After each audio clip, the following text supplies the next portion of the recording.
across beds, hearts and bucks. This is BBC Three Counties Radio.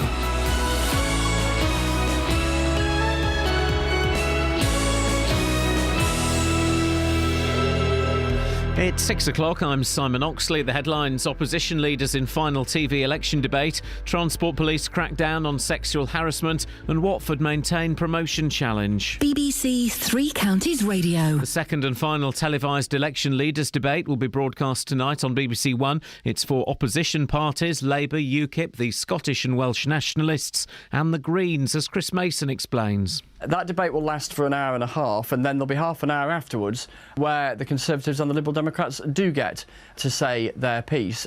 Some might conclude that that is something of a dog's dinner, but I think it's the essence of compromise in that you had all of the broadcasters and lots of political parties all wanting to come to some sort of agreement on debates. The agreement was a rather messy one, but I suppose at least there was an agreement.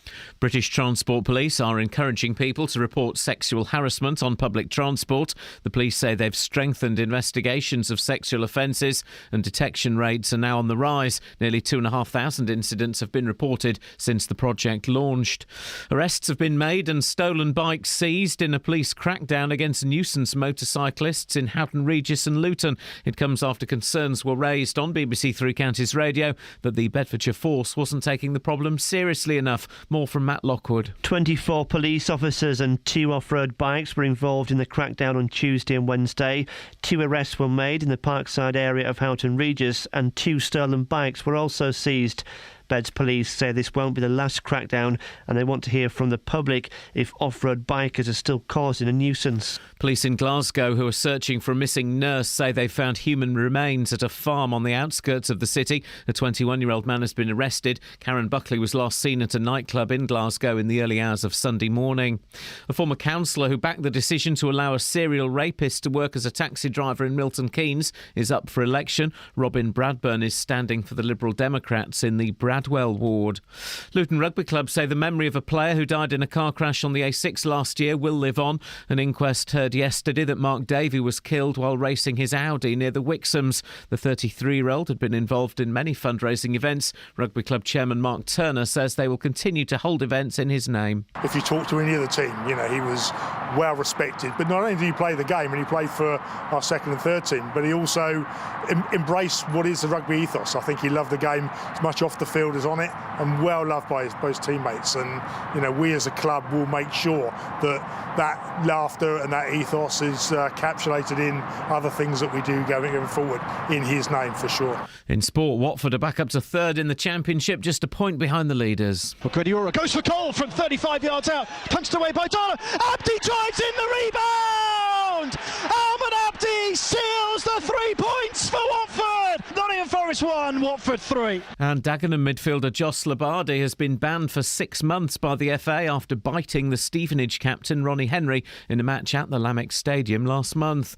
The weather cloudy with sunny intervals, cooler than yesterday, a maximum temperature 18 degrees Celsius. And you can get the latest news and sport online at bbc.co.uk/3 counties.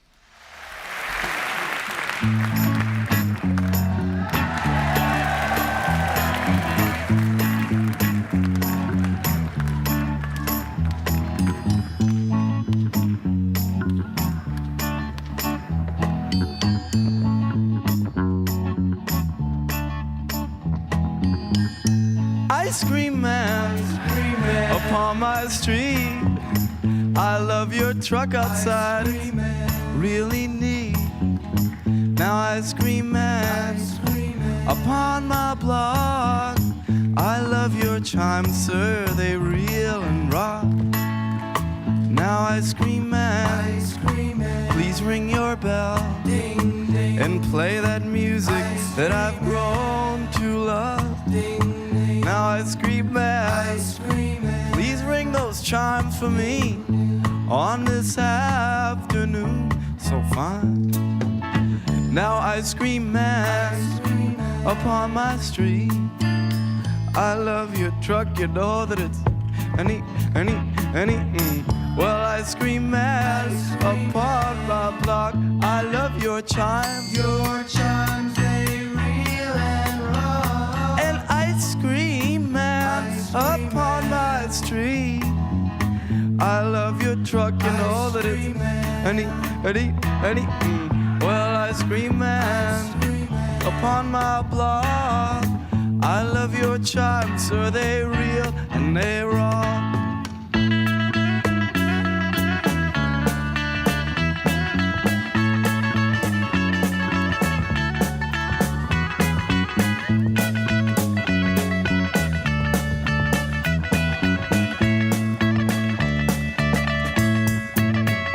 Well now, ice cream man upon my street.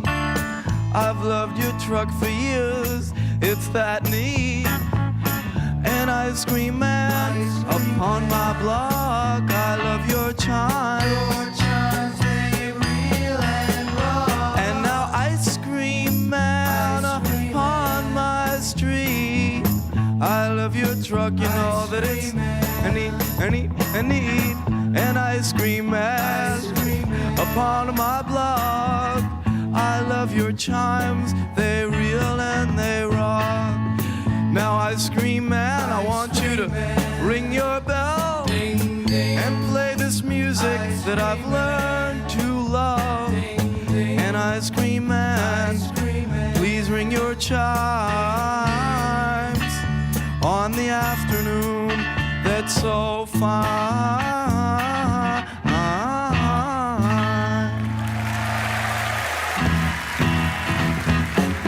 Please, ice cream man, ring your bell. We're singing about music that I've grown to love. And ice cream man, please ring your chimes on the afternoon so fine.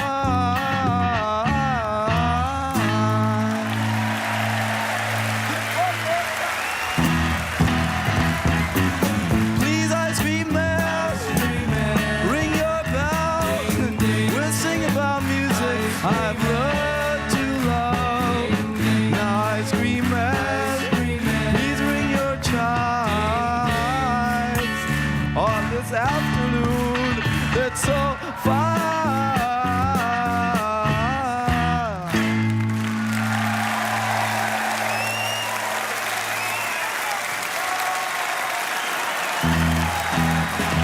Well, ice cream man, ring your bell and sing a music that I've learned to love.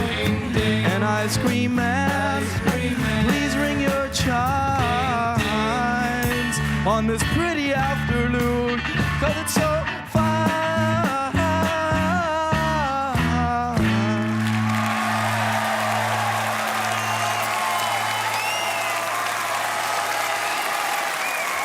You like the ice cream man?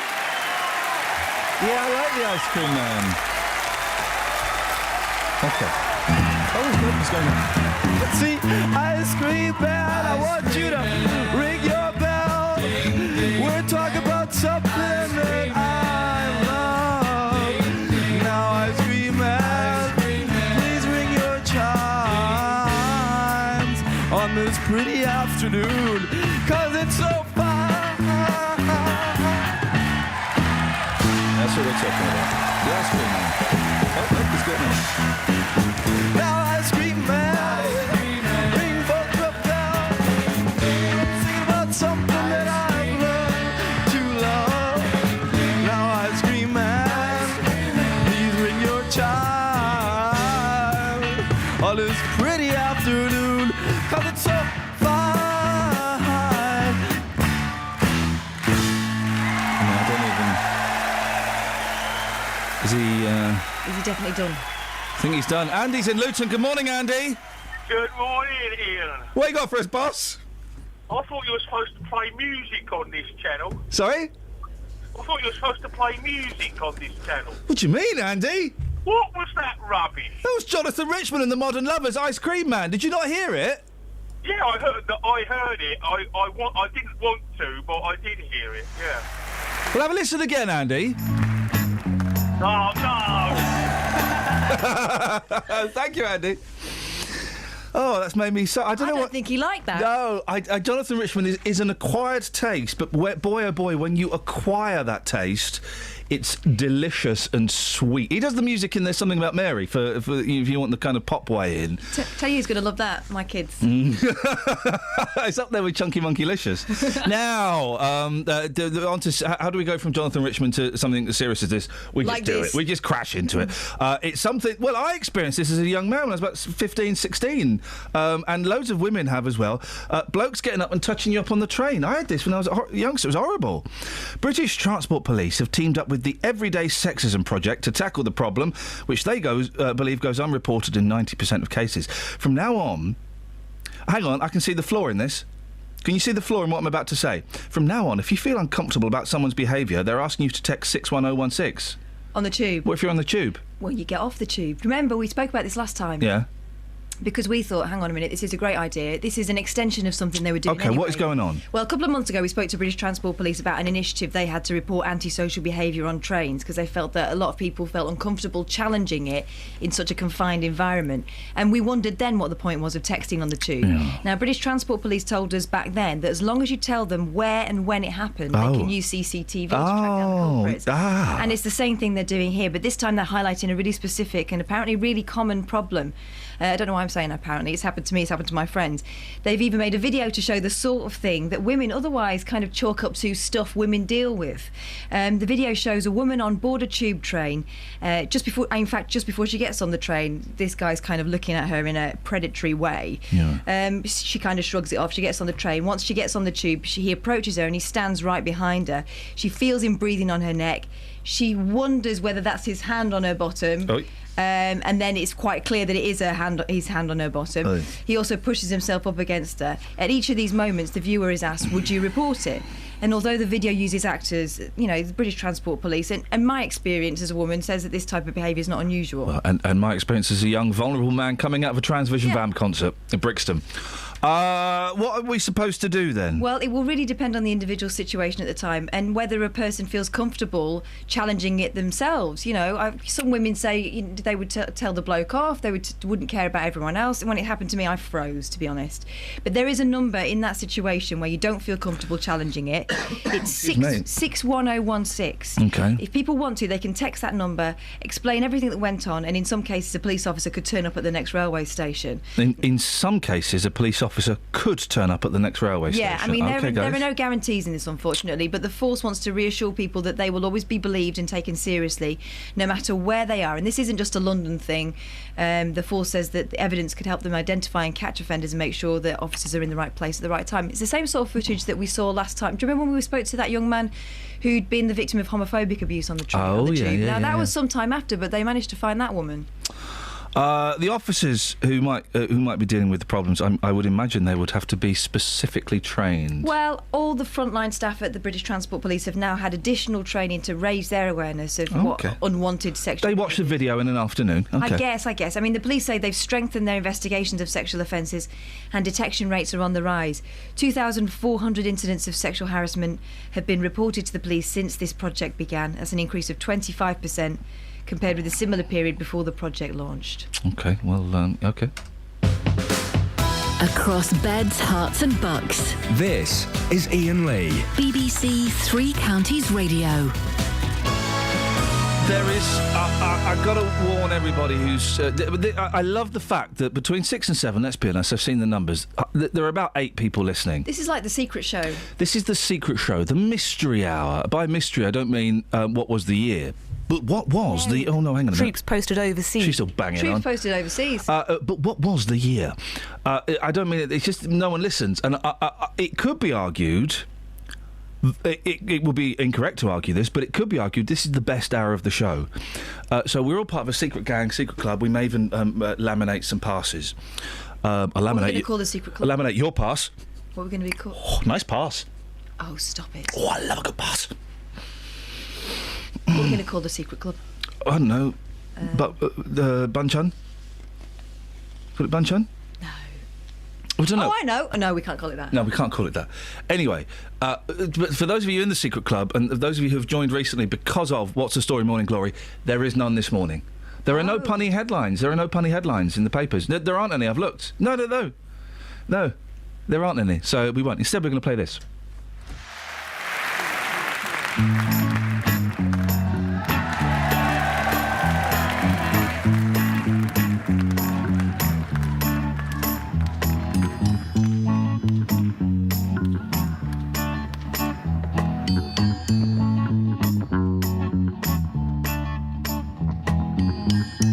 Ice cream man. Travel news for beds, cards and bugs. BBC Three Counties Radio. Still pretty quiet this morning, and in Buckingham it's moving fine on the A413 London Road through the temporary traffic lights at the total roundabout. In Bedford on the A6 Paula Redcliffe where there's roadworks at Clapham Road, and in Hatfield it could get busy on Great North Road because of the temporary traffic lights that are at St Albans Road East. But looking at the motorways, there's no delay so far on the M25 or the M40, and on the train departure boards the 6:34 train from Bedford to Beckenham Junction has been cancelled. Samantha Bruff, BBC Three Counties Radio. Yeah, thank you, Sammy. 6:16 or thence about. Thursday, the 16th of April. I'm Iain Lee. These are your headlines on BBC Three Counties Radio. Opposition parties will feature in tonight's second and final televised election leaders debate. British Transport Police are encouraging people to report sexual harassment on public transport, and Watford remain in contention for automatic promotion to the Premier League after a 3-1 win at Nottingham Forest. BBC Three Counties Radio.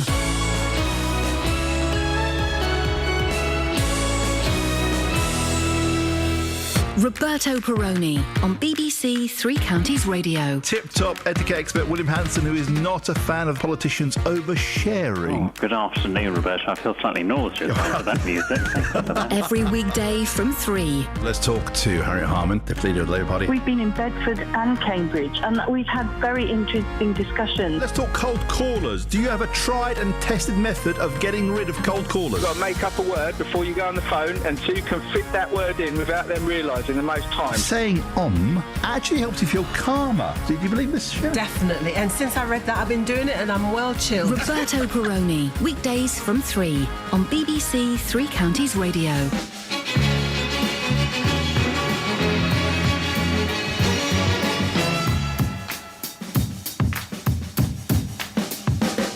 Like a sound you hear that lingers in your ear, but you can't forget from sundown to sunset.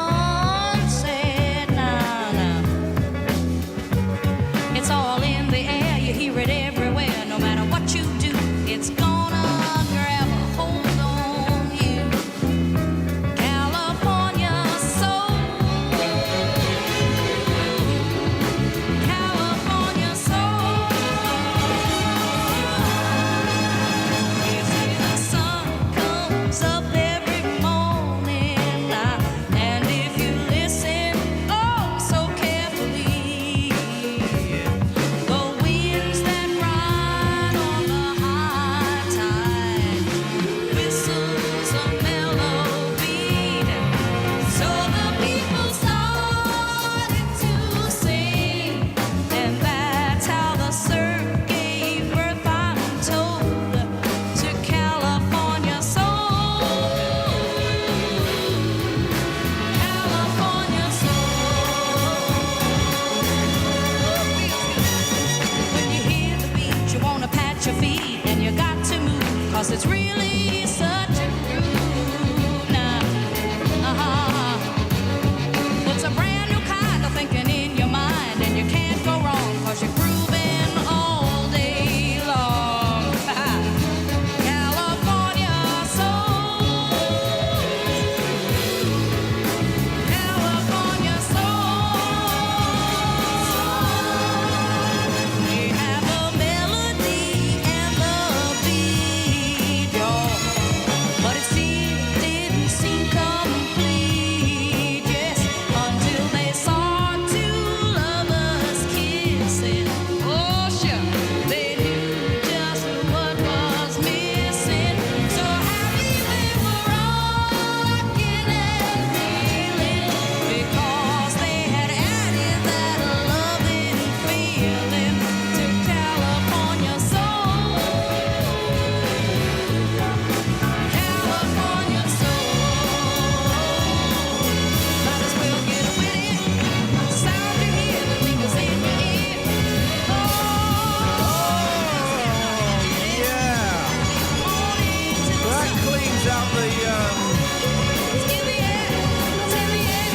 colonic irrigation for the ears and the soul, Justin, isn't it? Well, do you know what? The Colonel loves that tune, and that's good enough for me. Oh, man. What, Colonel Sanders? Yeah, it was used on a KFC advert about 5 years ago. Well, if it's good enough for the Colonel, it's good enough for me. I've never dipped into the Colonel. I've never fingered the Colonel, no. What are you doing at the weekend? I'm having some Colonel, am I? Yeah, I'd love to. I've never done it. I said, no, that's not true. I remember once coming home very, very drunk when I was still a vegetarian. I had about 50 pence in my pocket and I was so hungry. Yeah. So I went into the Colonel's and I bought some coleslaw. Some coleslaw. Very, very vinegary. Hey, I did something last week. Very rock and roll. Last Friday. Vinegary. Thank you. Very vinegary coleslaw. Yeah. I meant to mention this yesterday. Yeah, right. Okay. Anybody that thinks that, and there are people out there, Justin. Anybody that thinks that Justin is an egotist, a sad case, a lonely old man, a loser, an idiot, a bell, a cheese, a plum, vain, got no morals, isn't cool. Listen to this story, because this is... Did you miss any out there? Oh, well, we finish at 9. Yeah. This story is the most rock and roll story I've ever heard in my life. Justin. Okay. What did you do to the Colonel? Right, last Friday I was back on the disco scene on my Wheels of Steel. If I wanted to hire you for a party, Just, how much would that cost? £100 an hour. Flipping egg! What? Yeah. And I'm assuming you're declaring all of this to the tax man. Well, I don't do many of them, do I? No, but okay. the ones I do, of course, I declare. So I've done a gig, back on the scene again, felt hungry. I thought, do you know what? I'm on the way home, it's Friday evening. I need to go and say hello to the Colonel.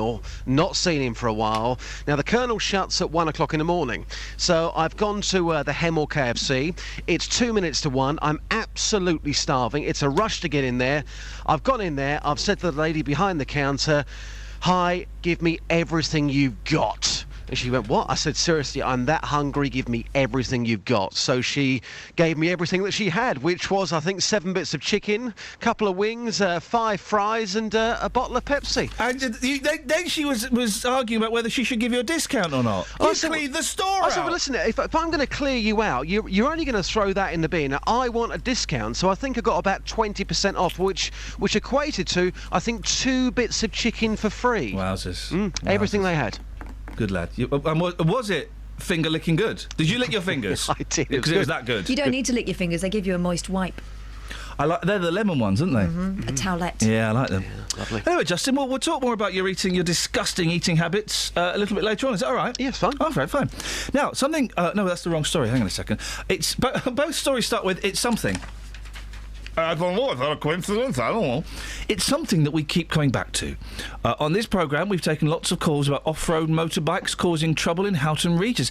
Well, here's some of the stuff. Oh, you know the stuff we've been hearing. Yeah, they know the stuff we've been hearing. People phoning up. People driving the wrong way down the road. People driving over parkland. People nearly taking out toddlers. The motorbike that crashed into the car that the young lady was driving, he landed on the bonnet, then got on his bike and did a wheelie and drove off. It's not just Houghton Regis. We heard about that woman who lives in one of the outlying villages. Her husband got so fed up of it, he went out and pulled one of the kids off himself.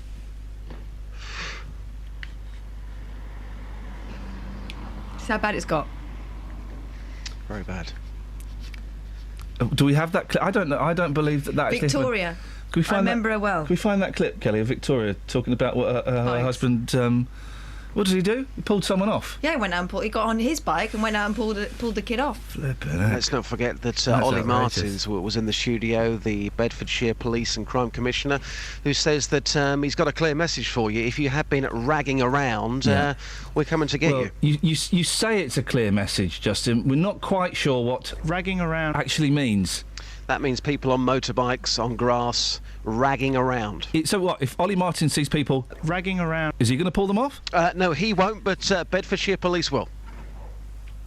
Well, that's good to know. I don't think they will. I think they have different methods. But we can talk about those this later. is the thing, because Bedfordshire Police have been doing stuff. Yesterday, Phil Calvey, who lives in Houghton Regis, tipped us off about a police crackdown on nuisance bikers in the town. What have the police been doing, Justin? Well, we put a call in yesterday following Phil's message. Now, the police told us, and this is staggering, and for anybody who says that the police aren't doing anything, need to listen to this. The police told us on Tuesday and yesterday a team of 2 sergeants, 3 3 response officers, a vehicle examiner, and 15 PCSOs that took to the streets of Houghton Regis and Luton. That's like a little army. It's like an army going out there, along with 2 road policing officers on off-road bikes that we spoke about recently. So a big army went out. 2 people were arrested on Monday in the Parkside area of Houghton Regis.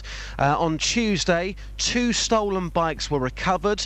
2 addresses were visited as a result of reports of antisocial and dangerous behaviour. Hey, good for them. Chief Inspector Gavin Hughes-Rowlands, who will be talking to you live a bit later, he told us that we want to reassure the public through these operations that we are taking action on their concerns. He also says that people may not see us immediately, but they have been working behind the scenes. We, of course, were in Houghton Regis, I think it was last week, asking people, have you seen the police? Nobody had, but he's reassuring the public they're working very, very hard, and of course this week they have made arrests. People will be worried, Justin. They've been once, that's it. Yeah, well, Beds Police say no, that's not the case. They will be back again with their army if the situation doesn't improve. Chief Inspector Hughes-Rowlands again said that residents should remain vigilant and report any information they have about these bikes. So we had concerns from people saying, what's the point? The police don't do anything. They're saying, no, if you see something, call us. What are the residents saying, though? Do they think this will make any difference? Well, it's got to make a difference, isn't it? Well, surely it has, because, you know, everyone's been saying nothing's being done. Well, you've heard there things are being done, but Phil, who you're going to be talking to later on, he says this sounds a bit like a short-term fix. What he wants is more action on a regular basis. He also told us that there is not enough of a police presence in the town. He says that the police station shuts at 5 p.m. during the week and closes at weekends. He wants more of a presence on the streets to prevent this happening. Well, hey, listen, everybody wants more of a presence on the streets, and that ain't going to happen. But I think it's interesting that they went, and it sounds like they did a good thing, and let's see if they do any more. Justin, the Zombies, She's Not There. Introduce it for me, brother. This is a fantastic tune and a local tune. We own this band, formed in St Albans. This is The Zombies. Oh, he's good. Well, no one told me about her, the way she lied. Well, no one told me about her, how many people cried. But it's too late to say you're sorry. Dragging around. How would I know? Why should I care? Please don't bother trying to find her. She's not there. Dragging around. Well, let me tell you about the way she looked, the way she acted, the color of her hair. Her voice was soft and cool, her eyes were clear and bright, but she's not there.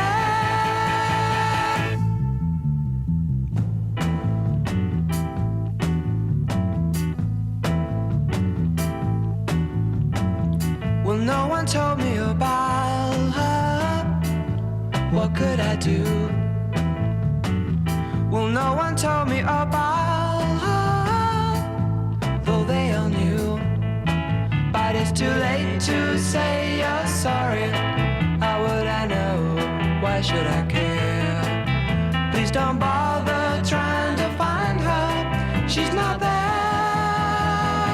Well, let me tell you about the way she looked, the way she acted, the color of her hair.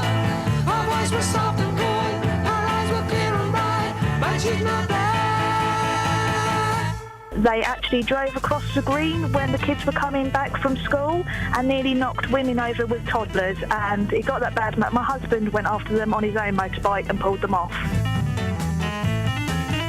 Dragging around. But it's too late to say you're sorry. How would I know? Why should I care? Please don't bother trying to find her. She's not there. Well, let me tell you about the way she looked, the way she acted, the color of her hair. Her voice was soft and cool, her eyes were clear and bright, but she's not there. Travel news for beds, cards and bugs. BBC Three Counties Radio. It's getting busier on the M25. It's building up anti-clockwise between junction 17 for Maple Cross and 16 for the M40. And it's also looking quite slow at junction 19 for Watford. On the North Circular Road, it's quite busy between the East End Road Tunnel and Henley's Corner. And looking at the speed sensors in East Hyde on London Road, there's temporary traffic lights at Newlands Road, which is slowing things down slightly. And in Milton Keynes on the A421 Standing Way, it's all moving fine around the Kingston roundabout where there are some roadworks. So expect it to get busy there later on. On the train departure boards, the 654 service from Luton to Beckenham Junction has been cancelled. Samantha Bruff, BBC Three Counties Radio. Across beds, hearts and bugs. This is BBC Three Counties Radio.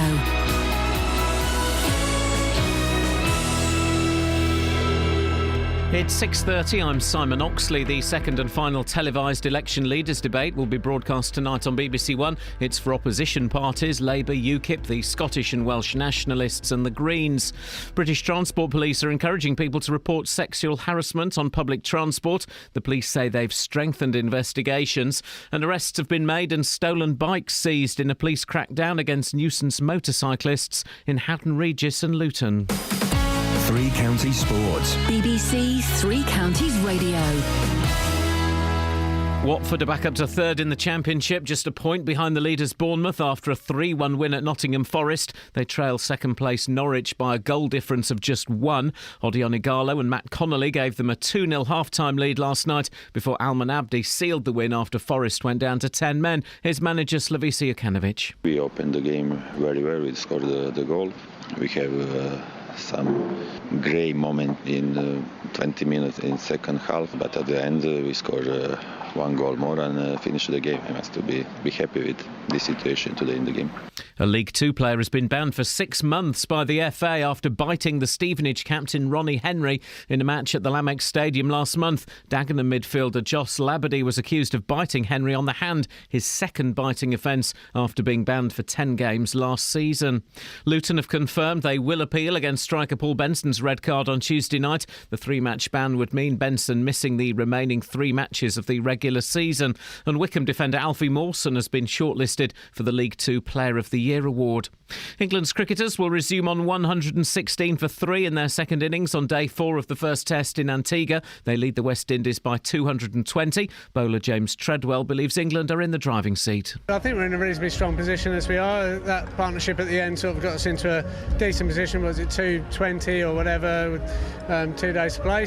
Look to get that first hour out of the way and build a sizable lead and then assess where we go and how long we think we need to bowl them out. And Hemel Hempstead's Max Whitlock says he's disappointed to miss the all-around competition at the European Gymnastics Championships in France. The Olympic medalist has glandular fever. BBC Three Counties News and Sport. The next full bulletin is at 7. Call 08459 455 555. BBC Three Counties Radio. Oh dear, I'm tweeting something that's very, very rude. Kelly, you'd like it. Well, tell the story about the countdown story that's in the papers today. I mean, there are some programmes you'd think would be more mature than this, but unfortunately Countdown has fallen victim to some juvenility. Is there such a word? Juvenility. Oh, I like it. It's a good name for a band. Juvenility. Countdown host Nick Hewitt is lost for words today when 2 contestants offer erection as their answer. They offer him erection? Nick struggles... They offer up an erection. Valid word. 2 of them. Nick struggles to stifle his giggles as Dubliner Jerry Tynan and Anne Lewin of Brighton, East Sussex, in case you were wondering, give it as an 8-letter answer. But former Apprentice star Nick's blushes are saved when 9-letter recondite is offered by celebrity guest Dr. Phil Hammond. Of all the punny innuendo words, erection is the one that is the least... Well, quite. I mean, hairy biker Dave Myers called laughter on this Channel 4 show last year when he came up with Todgers. Oh, for goodness sake. Now, I've tweeted something, which I've just shown Catherine. Kelly, you'd like it. Watch it. Watch it with the sound up. OK. It's a rude word. It's NSFW. Oh, NSFW, guys. NSFW. Is it real? At Iain Lee, NSFW... And if you've got kids watching, boy, oh boy, don't let them. No. Is that real? I think it's a Christmas tape. But be careful, if you have got children peering over your shoulder, don't look at it in front of them because they can spell now. The erection pun has never really done it for me. In terms of puns, I know it's like, I'm going to put up. It's Julian Clare, isn't it? Oh, I'm going to put up a massive erection with my little fanny. Yeah. That's what he says. Like, all right, yeah, erection. Okay, we get it. Yeah, yeah, all right. It was probably funny when, hilarious when we were 12. I mounted a massive erection with my little fanny. All right, Julian, well done. We get it. We get it. Horace, good morning, Horace. Good morning, Ian. How are you? Do you know what, fella? I'm amused by the way that Kelly spelt your name. How did she spell it? Well, she spelt it, and it's an old-fashioned name, Horace Goes Skiing, fans of the ZX Spectrum, but she spelt it Horris. Yeah. Well, you know that's not the correct spelling. But no, that's very much an incorrect spelling. Would you like to educate her and all those youngsters, Horace, who haven't heard that name before? Just a second, Ian. Can I just turn our radio down because it's echoing in the back? Please do.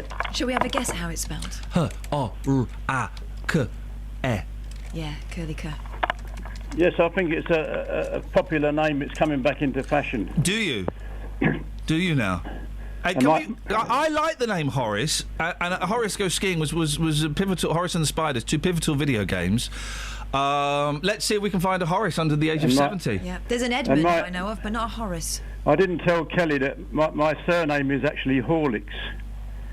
Is it Flip? Horace Horlicks? Do you know what that is? That's Horlicks. That's my full name. What's your middle name? I don't have a middle name. Neither do I. Welcome to the club. Horace Horlicks, H-H. I like that. And are you... I'm from HH as well. Hemel Hempstead. Are you... All the H's linking up. Hertfordshire. And are you on it? Are you heir to the Horlicks fortune? I'm not sure. I don't think so. You should check that out, mate. You could be making an absolute fortune of that. Yeah. What have you called in for today, Horace? Well, I've just your nice previous caller was complaining about your music. I think it's fantastic, that music. Well, did you hear the ice cream man at the start? Jonathan Richmond, yes. Oh, Horace, I'm coming round and we're going to play records today. We had an email from Jill. Yeah. That ice cream man song was trash. The man could not sing and was an assault on the senses. Please, never play that rubbish again. 1, 2, 3, 4, 5 exclamation marks.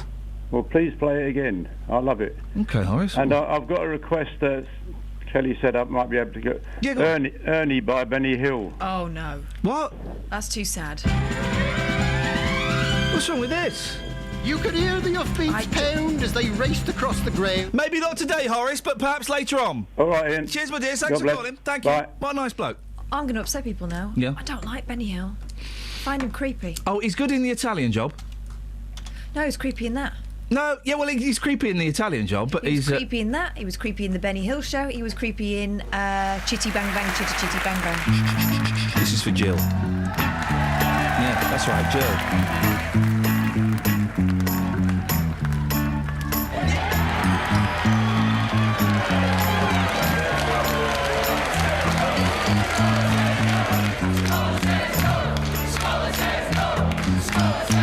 Ice cream man upon my street. Oh, you don't know how tempted I am. If I were a younger man, that would get played all morning. What else you got? The miming dog. Oh, the dog. The miming dog. It's a robot mouth, isn't it? Yes. They put a robot mouth. When I saw that, I've never seen it. When I heard about it, I thought it's either a finger up the bum or a robot mouth. Let it be a robot mouth. Yeah, neither are particularly pleasant for the dog. No. More than 60, so maybe 61, TV viewers have complained about the quote-unquote miming dog act on Britain's Got Talent. Broadcast regulator Ofcom, who must be fed up by now. I mean, really. Said it was looking at 30... Says us who are waiting on an Ofcom, yeah. Said it was looking at 30 complaints about French ventriloquist Marc Mitral and his pooch Miss Wendy. It's Britain's Got Talent. It's European nonsense having a Frenchman on Britain's Got Talent. It makes me want to puke. I think it's just gone politically correct. Isn't it just? But those silhouettists that won weren't British either. So it's okay. I quite like those French dancers that danced in high heels. They were good. I miss the guys from Diversity. The young lad that was in it is 37 now.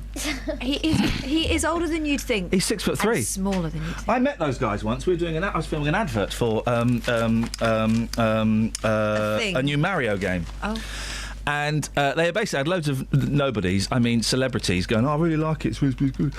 And Diversity were filming their bit before mine. And it's like, it's Diversity, but I got excited because I recognised them, but I had nothing to say to them. So I went, I really like your street dancing. I think it's brilliant what you do. I like it when you flip him around. That was, as I said, it was like going up to Roger Daltrey and going, I really like your music in The Who. You'd never do that, would you? Did do that. Anyway, ITV said 35 people had contacted it about the act where the dog appeared to sing and talk. However, it emerged that Miss Wendy was wearing a mask over her snout, operated by Mr. Mitral, 61. An Ofcom spokesman said, we will assess the complaints before deciding whether to investigate. They say that a lot. The RSPCA said it would contact Britain Got Talent to ascertain what methods were used. Well, they were concerned about the methods too. One of two. We think we know. The act is through to the next round. Mr. Mitral said his pet loved performing. Britain's Got Talent and the RSPCA guidelines said RSPCA guidelines had been followed. On the subject of erections, Catherine is right. Those sort of words are funny for 12-year-olds. This is from a teacher. Yeah. You try reading Sherlock Holmes with students when Holmes ejaculates all the time. Yeah, it's I know. It's a Victorian alternative for said. Exactly. We used to laugh about stupid all things. All the time. We used to laugh about Eric Bristow. Anyone called Eric? Why? Because of that word. What word? Oh, gosh. Well, the boys laugh at the name William. Sherlock Holmes... Not just the boys. Sherlock Holmes... And what was the other fella's name? Bones? Watson. Who's Bones? I'm thinking of Bones McCoy. Watson, Dr. Watson. Dr. Sparky, it just annoyed me. They were gay, weren't they? That's the thing, isn't it? Just like Dr. Jekyll and Mr. Hyde. You know what that's about? Yeah. It's about alcoholism, isn't it? Yeah. He's an alcoholic, is the thing. But I'm the same on the Blue Wickets. Holmes and Bones, they were gay, weren't they? No. Come on! I thought that... I've never read a Holmes and Bones book, and I've really got no intention of, because detectives are boring. The only good detective... And boy, oh boy, when are they going to bring this back? The Chinese detective, David Yip. Oh. Blinding. His gimmick? He was a Chinese fella. That was his gimmick. Every detective needs a gimmick. He was a Chinaman. Mm-hmm. Brilliant gimmick. Shaft, bad mother. Yeah, well, we don't know. I don't know much about his parentage. I wouldn't like to cast aspersions. But Holmes and Bones were gay. No, they weren't. Definitely gay. No, they were just two fellas that liked hanging out together. Oh, come on. How are you basing this just on the name? Holmes and Bones, yeah. Oh, look at Jill getting all finicky with facts. Go on. What are facts?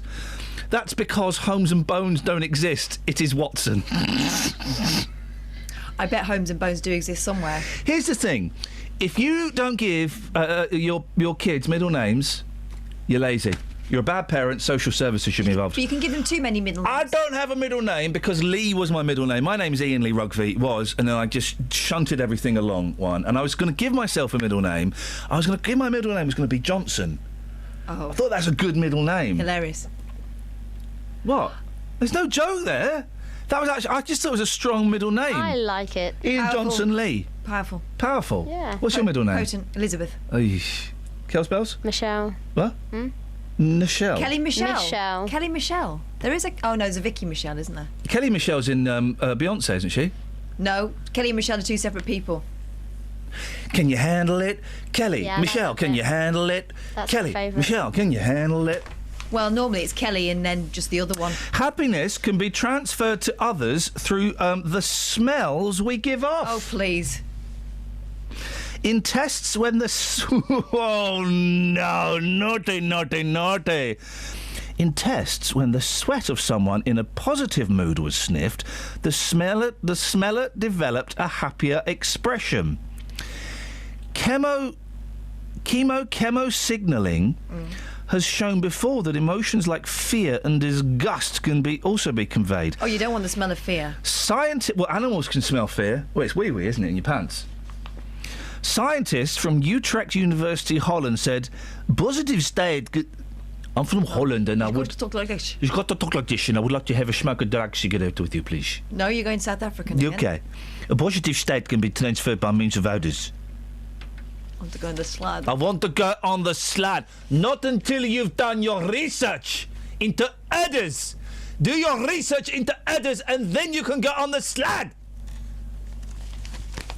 That's a glimpse into a South African laboratory. I thought you were saying udders. The udders! The udders! I want to go on the slad. Not until you have done your research into udders.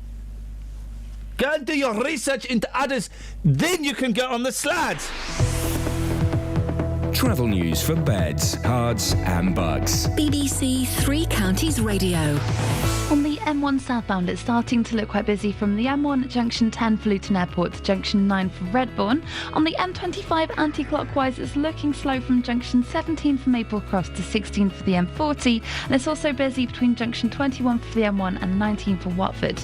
In Mill Hill, it's slow on the A1 Watford Way southbound from the Apex corner towards Mill Hill Circus, and having a look at the speed sensors in Milton Keynes on the A421 Standing Way, there's no delays through the roadworks at the Kingston roundabout yet, but expect some delays later on this morning. No reports of any major problems at the moment on the trains. Samantha Bruff, BBC Three Counties Radio. Thank you, Sammy. 6:45, Thursday the 16th of April. I'm Iain Lee. These are your headlines on BBC Three Counties Radio. Opposition parties will feature in tonight's second and final televised election leaders debate. British Transport Police are encouraging people to report sexual harassment on public transport.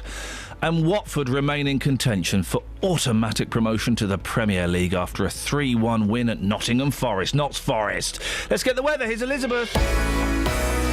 Beds, hearts and bucks weather. BBC Three Counties Radio.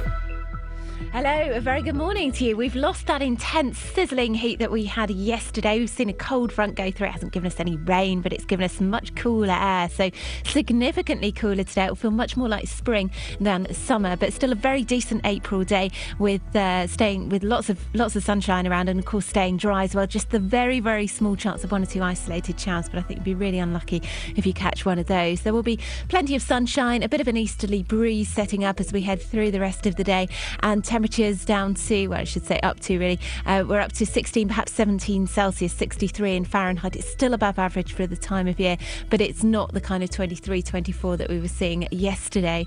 Overnight tonight, again, it's going to stay dry. We'll see lows of around 5 or 6 degrees, so it will be quite cool.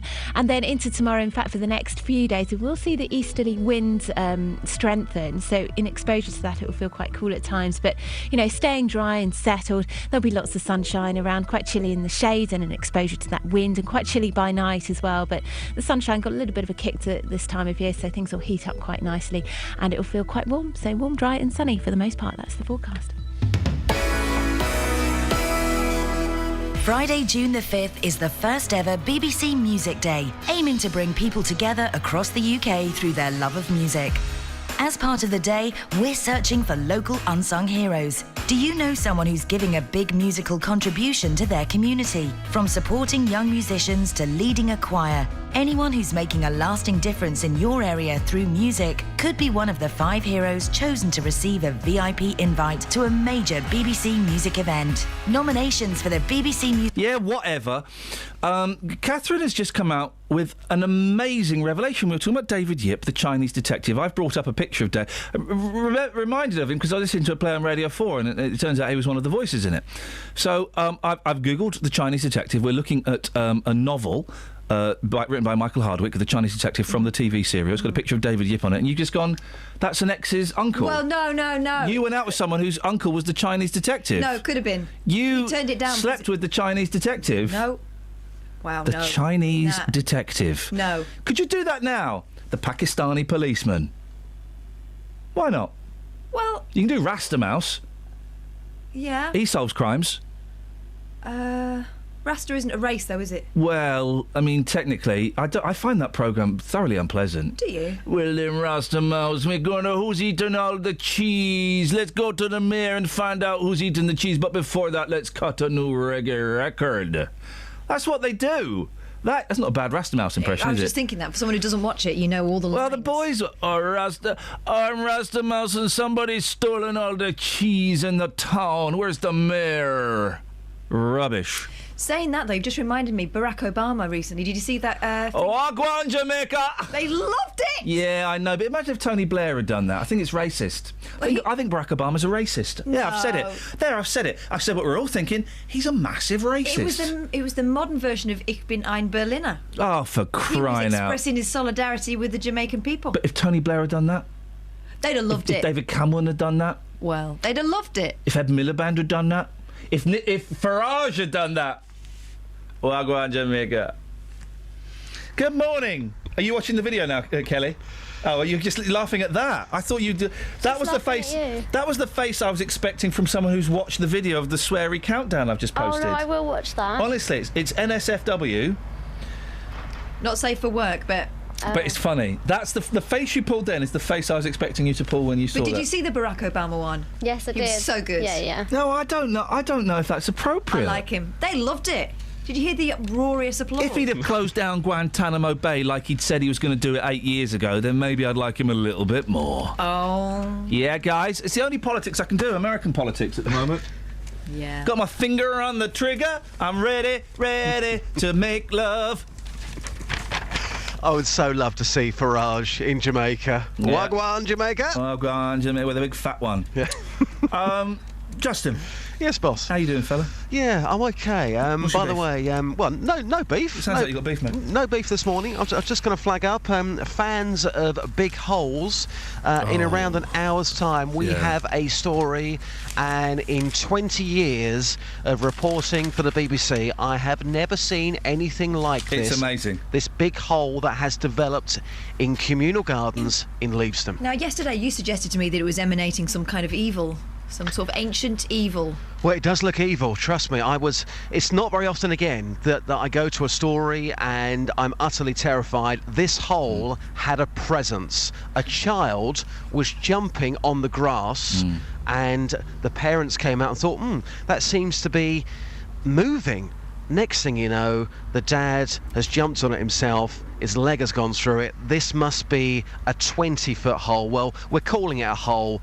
It's a well. How nobody was seriously injured, if not killed, I will never know. We'll hear more about this in an hour. Speaking of holes, a widow livened up her husband's funeral by hiring strippers to gyrate around his coffin. There's a picture of the girls. Wow. They're in knee-length PVC boots. One's got PVC pants and a bra on. One has a little skirt on. One could be wearing horny devil horns. I'm not sure. The two exotic dancers in undies and boots even sprawled themselves on the casket to the Maroon 5 hit Moves Like Jagger. I've never seen him move like that. Mrs. Iain said her husband had an eye for the ladies and she wanted his last journey to be one he would have enjoyed. Gosh. Why didn't she do that for him when he was alive? Maybe she didn't, that's what killed him. Hiring strippers at funerals, this is in Taiwan. Hiring strippers at funerals began when crime gangs took over the Taiwanese mortuary business. They offer cut-price dancers to grieving relatives, get this, who use them to improve the turnout. So hang on. One, crime lords are running the mortuary business. That could be a really easy way to get rid of bodies, couldn't it? Yep. And two, improve the turnout, because you wouldn't go otherwise. I mean, Speaking of, I don't know, have you got anything for Justin to do? I've got a couple of ideas, but nothing particularly... the most unusual thing you've ever seen at a funeral. We did weird funerals the other week. Let me just... There's another... While Catherine's... Look, I've got a couple of ideas. There but was this thing about the phone going off during the... what's her name? Thingy's phone went off on telly. Oh, yeah, yesterday. yeah. When's your phone gone off? Well, I mean, everyone's phone's gone off, haven't they? I've seen many phones go off during funerals, believe it or not. Oh yeah, I've seen people texting. Disgusting. Could you make that work, Just? I think so. Yeah, no problem. All right. Well, but while you're doing that, listen to this. This sounds like the worst concert of all time, and I'm not talking about Altman, 1969. A host of the nation... There's a VE Day concert. A host of the nation's favourite stars have been announced to perform at a concert to mark the 70th anniversary of VE Day. Status quo, Catherine Jenkins and Elaine Page. Oh.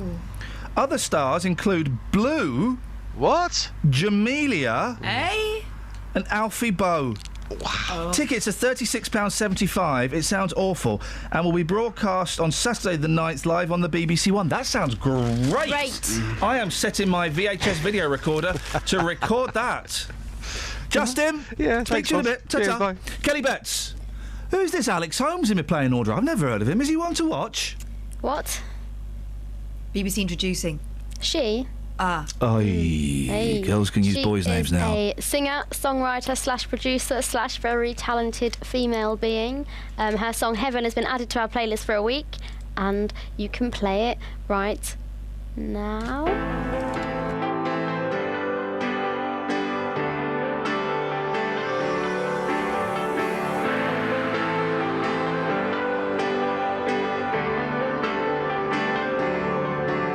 There's blue in your tears and red in your smile, and old fears haunt your style. The green on the ground has been and gone, but I'm here all year long. What I learned under the sun, how it was when we just begun, and what I'd give to fix the wrong. Baby, I'm ready now.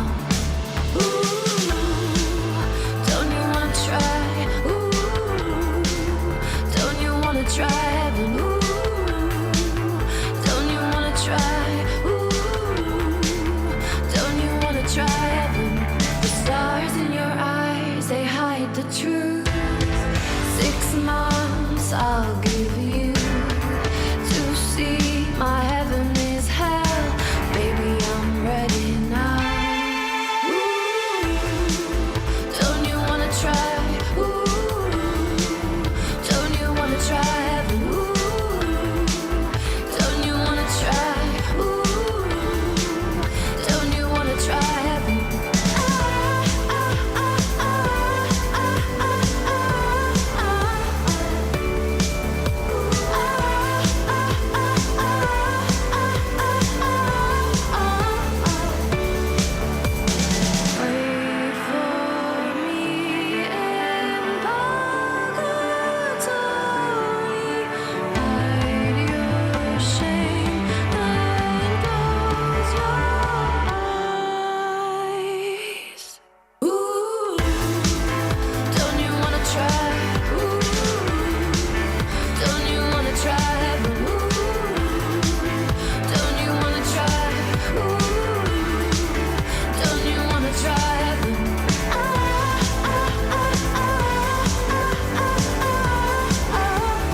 That's Alex Holmes. You can hear more of her.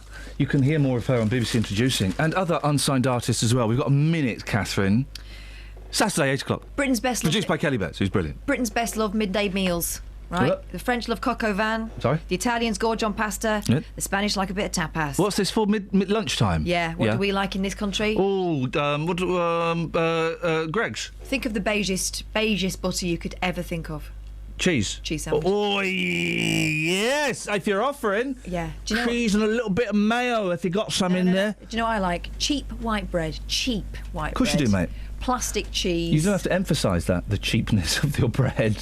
It's obvious from your accent. Oh. Yes. Go on, continue. Anyway, that's what I like. I like it plain. No. I don't like it. I like it unadorned. I like a little bit of Warburton's, not because Stallone's advertising it, although it's reminded me I do like the bread. You got butter on there. You got your cheese. You grate your cheese. You get more bang for your buck. Yeah. Mayonnaise. Oh, what the hell? Put a little bit of lettuce in there and a little bit of pepper. Cut it as a triangle. Beautiful. Oh my goodness, you're so posh. I'm a very, very, very posh gentleman. Travel news for beds, cards and bugs. BBC Three Counties Radio. The M1 is busy southbound between junction 10 for Luton Airport and 9 for Redbourne. On the M25 anti-clockwise, it's starting to get very busy between junction 17 for Maple Cross and 16 for the M40, and it's also looking slow in Bricket Wood on the North Orbital Road at the M25 junction 21A roundabout. In Borehamwood on the A1 southbound, that's very slow from the Holiday Inn towards Stirling Corner, and on the trains there's no major delays showing up at the moment, but if you're heading into London, the London Underground has the Piccadilly line with minor delays between King's Cross, St Pancras and Cogbusters. Samantha Bruff, BBC Three Counties Radio. Sammy, thank you very much.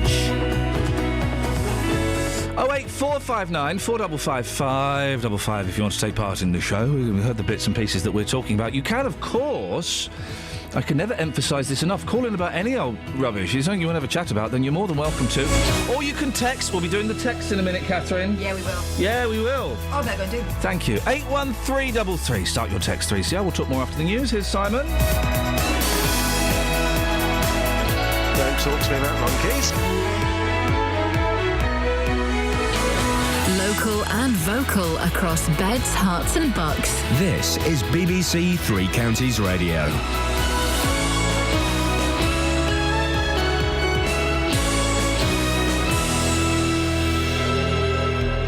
It's 7 o'clock. The headlines: opposition parties in TV election debate, Transport Police cracking down on sexual harassment, and Watford maintain promotion challenge. BBC Three Counties Radio. The second and final televised election leaders debate will be broadcast tonight on BBC One. It's for opposition parties, Labour, UKIP, the Scottish and Welsh Nationalists and the Greens, as Chris Mason explains. That debate will last for an hour and a half, and then there'll be half an hour afterwards where the Conservatives and the Liberal Democrats do get to say their piece. Some might conclude that that is something of a dog's dinner, but I think it's the essence of compromise in that you had all of the broadcasters and lots of political parties all wanting to come to some sort of agreement on debates. The agreement was a rather messy one, but I suppose at least there was an agreement. British Transport Police are encouraging people to report sexual harassment on public transport. The police say they've strengthened investigations of sexual offences and detection rates are now on the rise. Nearly 2,500 incidents have been reported since the project launched.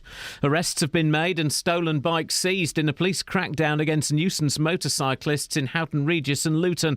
It comes after concerns were raised on BBC Three Counties Radio that the Bedfordshire Force wasn't taking the problem seriously enough. More from Matt Lockwood. 24 police officers and 2 off-road bikes were involved in the crackdown on Tuesday and Wednesday.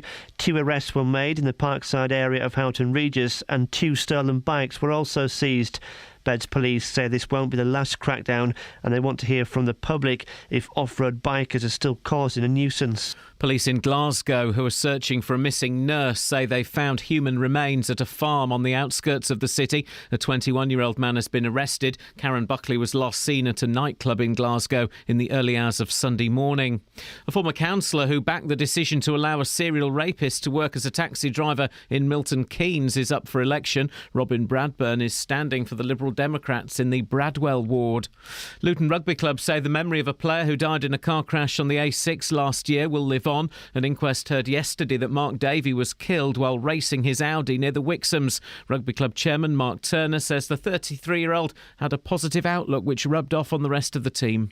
They remember him smiling all the way through. Everything that everyone says was his smile, and it was kind of infectious, whether it was training, after training, in the bar, after a game. It was with a smile, and I think that's probably something that's come through not only his time here, but also his personal life as well, and his business life. There was a smile there, and that's how we as a club want to remember him. In sport, Watford are back up to third in the Championship, just a point behind the leaders. Guardiola goes for goal from 35 yards out, punched away by Dala. Abdi drives in the rebound! Ahmed Abdi seals the 3 points for Watford! Nottingham Forest 1, Watford 3. And Dagenham midfielder Joss Labadie has been banned for 6 months by the FA after biting the Stevenage captain Ronnie Henry in a match at the Lamex Stadium last month. The weather cloudy with sunny intervals, cooler than yesterday, a maximum temperature 18 degrees Celsius, and you can get the latest news and sport online at bbc.co.uk/3 counties. Morning! Iain Lee, BBC Three Counties Radio. So, talking about what British Transport Police are doing in regards to people touching people up on trains and things. Houghton Regis and the bikes. also Good and Bad Detectives. Holmes and Bones never did it for me. Got a soft spot for the Chinese Detective, although I don't remember ever watching an episode. No, do you know what? I did watch one episode of the Chinese Detective. Why? Because a picture I drew was used in the background of it. Yeah, that's right, yeah. You couldn't see it. Turns out loads of other kids' pictures in it as well. The Chinese Detective. Well, what we learned this morning. Catherine Boyle used to go out with the Chinese Detective. Beautiful. Across beds, hearts and bucks. This is BBC Three Counties Radio. Was he a considerate man? No, that's Was he not, gentle? That's not it. Was he gentle? That's not it. Was he a gentleman? I don't know David Yip. Well, in any sense. Well, in that case, because I showed you a picture of him and you went, yeah, I used to go out with him. No, I didn't. I said I used to go out with someone whose uncle went for his part and decided not to. Sounds like you went for his part. And decided not to do it because he didn't want to be typecast. As a Chinese man. As a Chinese. What with him being Chinese and stuff. What are the Texans saying, mate? Texans are saying all sorts. Hey. You really want to hear it? Yes, I do, actually. They didn't like the Ice Cream Man. Marie and Simpson, please play some decent music. Ice Cream Man, dreadful. Oh. Ian, was that Nickelback, says Maff in Hounslow. Oh, Maff. Really? I thought you'd like that, Maff. Matthew. Well, Zasha says, I'm finally part of a club. I listen between 6 and 7. Woohoo! We're going to get laminated passes. We're going to come up with a name for it. Loads of people tuning in now. Where have you been for the last hour? You missed the best first hour ever. It's the best part of the show, and you missed a song that has really divided people. I say divided. Most people have fallen on the "it's irritated me" side, but there's still a division. We need a password, I think, so that we can let each other know whether we were listening between 6 and 7. Bunchun. Well, it's too late now. You've said it to the ones after 7 o'clock. Well, right, we'll have to think of a different one. I've nicknamed my middle 2 children Horace and Doris. Why have you done that? They're both girls, mate. Says Dave from Hertford. Morning, Their Dave. real names are Ryan and Kaylee. Oh, if you don't give your kids a middle name, you're a bad parent, and social services should be involved. I'm finding it really difficult to believe that Justin has never seen a giant hole before, says Phil. What about the one that appeared in Hemel last year? What are you laughing at? I'm making up my own show in my head. Yeah. And the best detective, says Snuffers, is Jessica Fletcher of Murder, She Wrote. Funny, incisive, and wears a pair of slacks with a plum. I would like to have seen her, and it couldn't have happened because, it could have happened. They could have used split-screen technology. Her and Father Dowling Investigates, teaming up with Monk and Diagnosis Murder. My gran used to love Monk. What a daytime that would be. He was like on the spectrum, wasn't he? That Yes. was his thing. All right, this is what we're going to do. We're going to detail every... Where's my pen? I need a pen. We're going to detail... You mean where's my pen that I gave you? You already lost it. All right, mate, calm down. We're going to detail every detective's gimmick, right? This is what we're going to do. I need a bit of paper. Hang on a minute. So, Chinese detective... So I'm going to write down detective there, and then gimmick here. Yeah. Chinese detective is his name. Gimmick, Chinaman. Monk is the name of the detective. Gimmick, Spectrum. We'll carry on with that. There we go. That's what we're going to do. Poirot. Moustache. Tash. Yeah. And Belgian. Poirot is, well, I'm going to go for Tash. The Tash is the thing, I think. We'll do that. We'll play that game. The detectives and their gimmicks. 08459 455 555. Across beds, hearts and bucks. This is Iain Lee. BBC Three Counties Radio. Now. Oh, blimey. Our next guest is a proper detective. I just realised. Trains are hardly the most roomy of environments, and some dodgepots have been exploiting this for far too long. Some thoroughly unpleasant things happens on trains. Happened to me as a young man. People go, "Oh, you were a bloke," but no, I was a 15-year-old naive lad in London getting touched up by some drunk pervert. It was horrible, and nobody did anything to step in. Terrifying. Well, British Transport Police are teaming up with the Everyday Sexism Project to get women to text them if a bloke gets too close and hands-on, something they believe goes unreported in 90% of cases. Richard Mann is a detective superintendent with British Transport Police.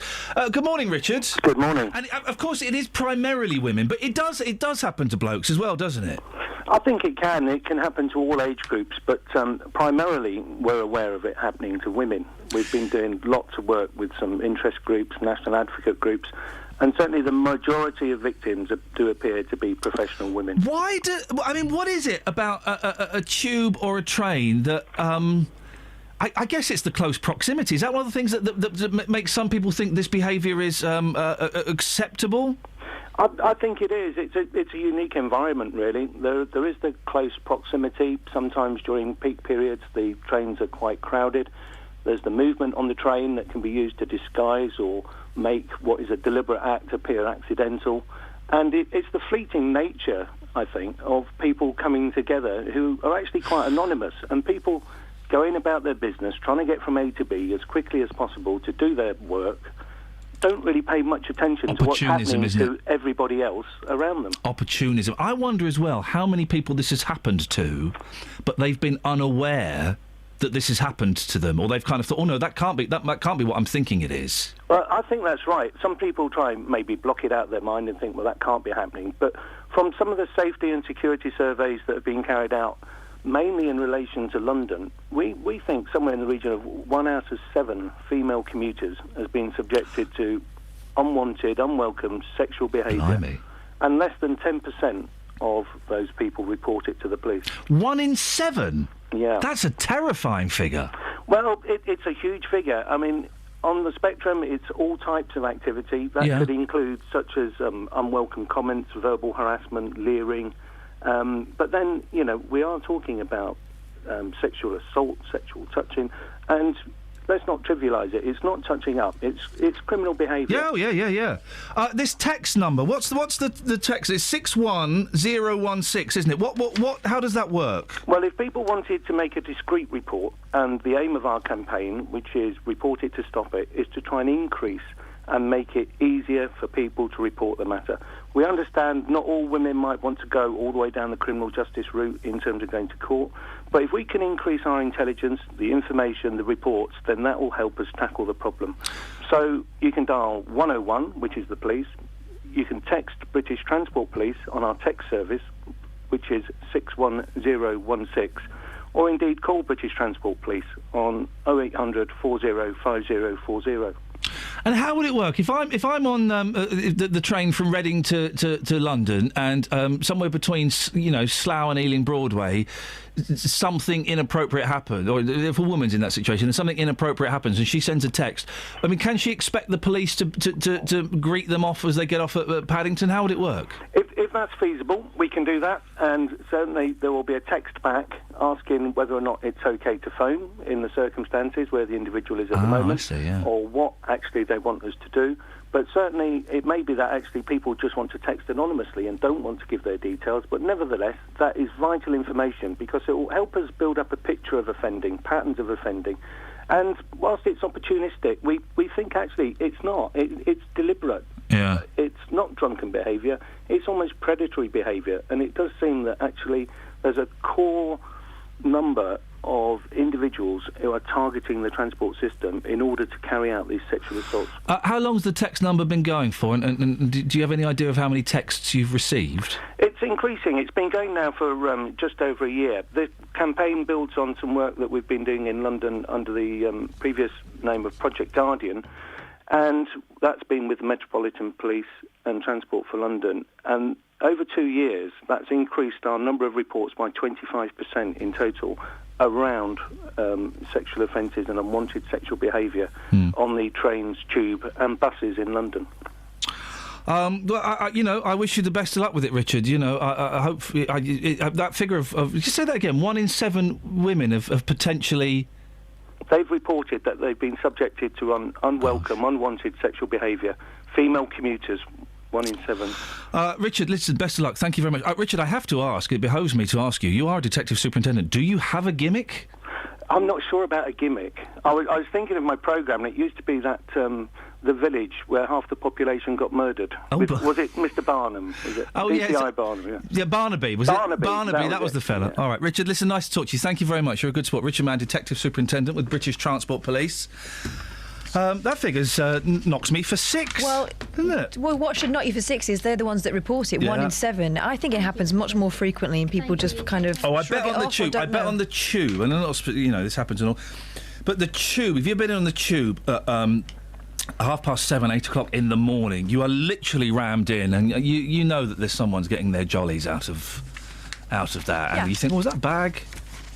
Does he need to stand quite so close? Does he need to put his arm there? I mean, I've had situations as well with the leg spread thing is a thing. Oh, well, the bloke sits there with his legs wide open. Yeah. Everything's on display. Yes. But I've had a situation where I've had my legs sort of caught between someone else's. And Rock and a hard place.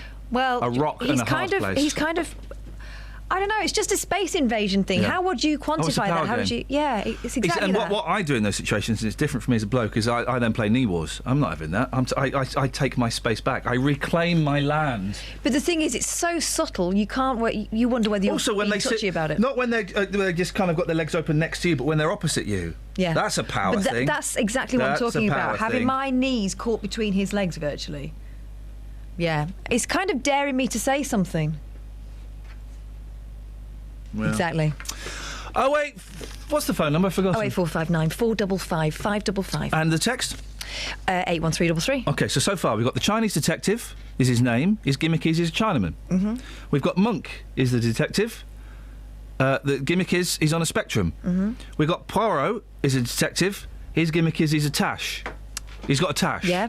Holmes and Bones. Holmes has got the hat and the pipe. Their gimmick is they are lovers. No, they're not. Oh, come on! It's so obvious. What other detectives is it? Charlie Chan. Oh, another Chinaman. Another Chinaman. But very rarely played by a Chinese man. Exactly. Normally played by, Peter Sellers. Yeah, bowler hat and number one son. Number one son. What was his name? What was number one son's actual name? They didn't have a name. He was just number one son. Yeah. 08459 455 555. Detectives and their gimmicks. Travel news for beds, cards and bugs. BBC Three Counties Radio. On the M25 anti-clockwise, it's quite busy between junction 21 for the M1 and 19 for Watford. And the M1 southbound is slow from junction 10 for Luton Airport to 9 for Redbourne. On the A1 southbound, it's building up from the St Neots junction to the Black Cat roundabout. And in Milton Keynes on the A421 Standing Way, it's starting to look a bit busier at the Kingston roundabout where the roadworks are, so expect some delays there this morning. On the train departure board, there are no major delays showing up at the moment. Samantha Bruff, BBC Three Counties Radio. Oh, I've just added... Thank you, Sammy. I've just added a second column to this. You're right, Catherine. You're right. Detective's name. Gimmick 1. Gimmick number 2. Oh, yeah. Oh, yeah. Scratch the rest of the show. We got this. Holmes, his gimmick number 1 is his deerstalker. Gimmick number 2, he's boring. Kojak, gimmick number 1, he's bald. Gimmick number 2, the lollipop. 7:16. It's Thursday, the 16th of April. I'm Iain Lee. These are your headlines on BBC Three Counties Radio. British Transport Police are encouraging commuters and rail travellers in the three counties to report sexual harassment. Arrests have been made and stolen bikes seized in a police crackdown against nuisance motorcyclists in Houghton Regis and Luton. And Watford remain in contention for automatic promotion to the Premier League after a 3-1 win at Nottingham Forest. Oh, boy, Manu, Kenny, stay there. BBC Three Counties Radio.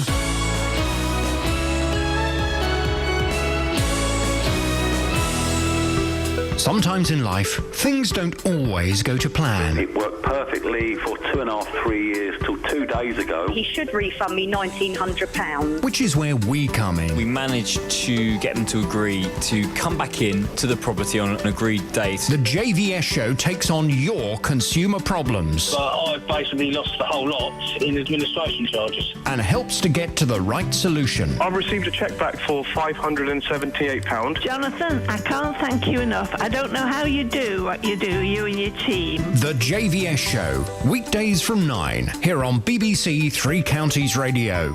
Great, this is great comment from Jeff Crapes on Twitter. Cadfael. Oh, yes. His gimmick was? He was a monk. There we go. Now, a daytime show with him and Monk would blow students and pensioners' minds. Double Monk. Double... Nick says, best detective with a gimmick? Oh, man. Inch high private eye. What was his? He was an inch high. Was he? Yeah. Oh. Why didn't he say? Manu! Hey, morning, Ian. Morning, Manu. What you got for us? Have you seen True Detective? Oh, no, I haven't seen this True Detective television series. I hear it's excellent. Yeah, absolutely excellent. Rustin Cole. Do they travel through time? No, they don't. It's set across different time periods. It follows the careers of two detectives over about 20, 30 years. So are they really old at the end? Yeah. Aye, okay. But it's done brilliantly. Matthew McConaughey just blows it out of the water. It's amazing. I'm never going to watch, I'm never going to watch a box set or a long-running American television series ever again. I've had my heart broken too many times by disappointing endings, but... Well, this one is not like that, dude. You need to watch this. Dude, but you don't know what the ending's going to be. The ending will let you down. You'll waste 6 seasons of your life. Is it? Each season is a different story following different detectives. Oh. So season 1 is it's like a book. It's a different story. It's like a book, but you don't have to read it. I'm interested. I'll have a little look, Manu. What else you got for us? So Rustin Cole, his gimmick is he's absolutely miserable, and he thinks the world is a miserable, miserable place. I like it. Yeah. Well, it is. He's right. It's a miserable, miserable place. And don't forget Inspector Gadget.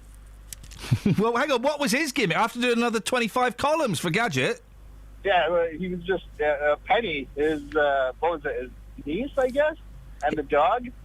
They're the ones that helped him out. Well, no, but that's not his gimmick. Those are his... Oh, Manu, those are his sidekicks. That's a completely different thing. You can just find all the gimmicks under gadgets. Yeah, gadgets. Yeah, there you go. You can't, we're not including sidekicks. That's a phone-in for a different day, Manu. Yeah, no, fair Thank you, fella. Good call. Kenny's in St Albans. Good morning, Kenny.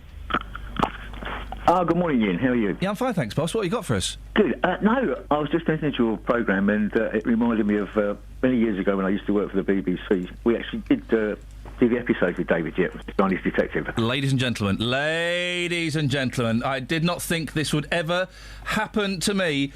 We've got somebody who worked on the Chinese detective. What did you do for the Beeb, Kenny? Electrician. Oh, right. What? So, hang on.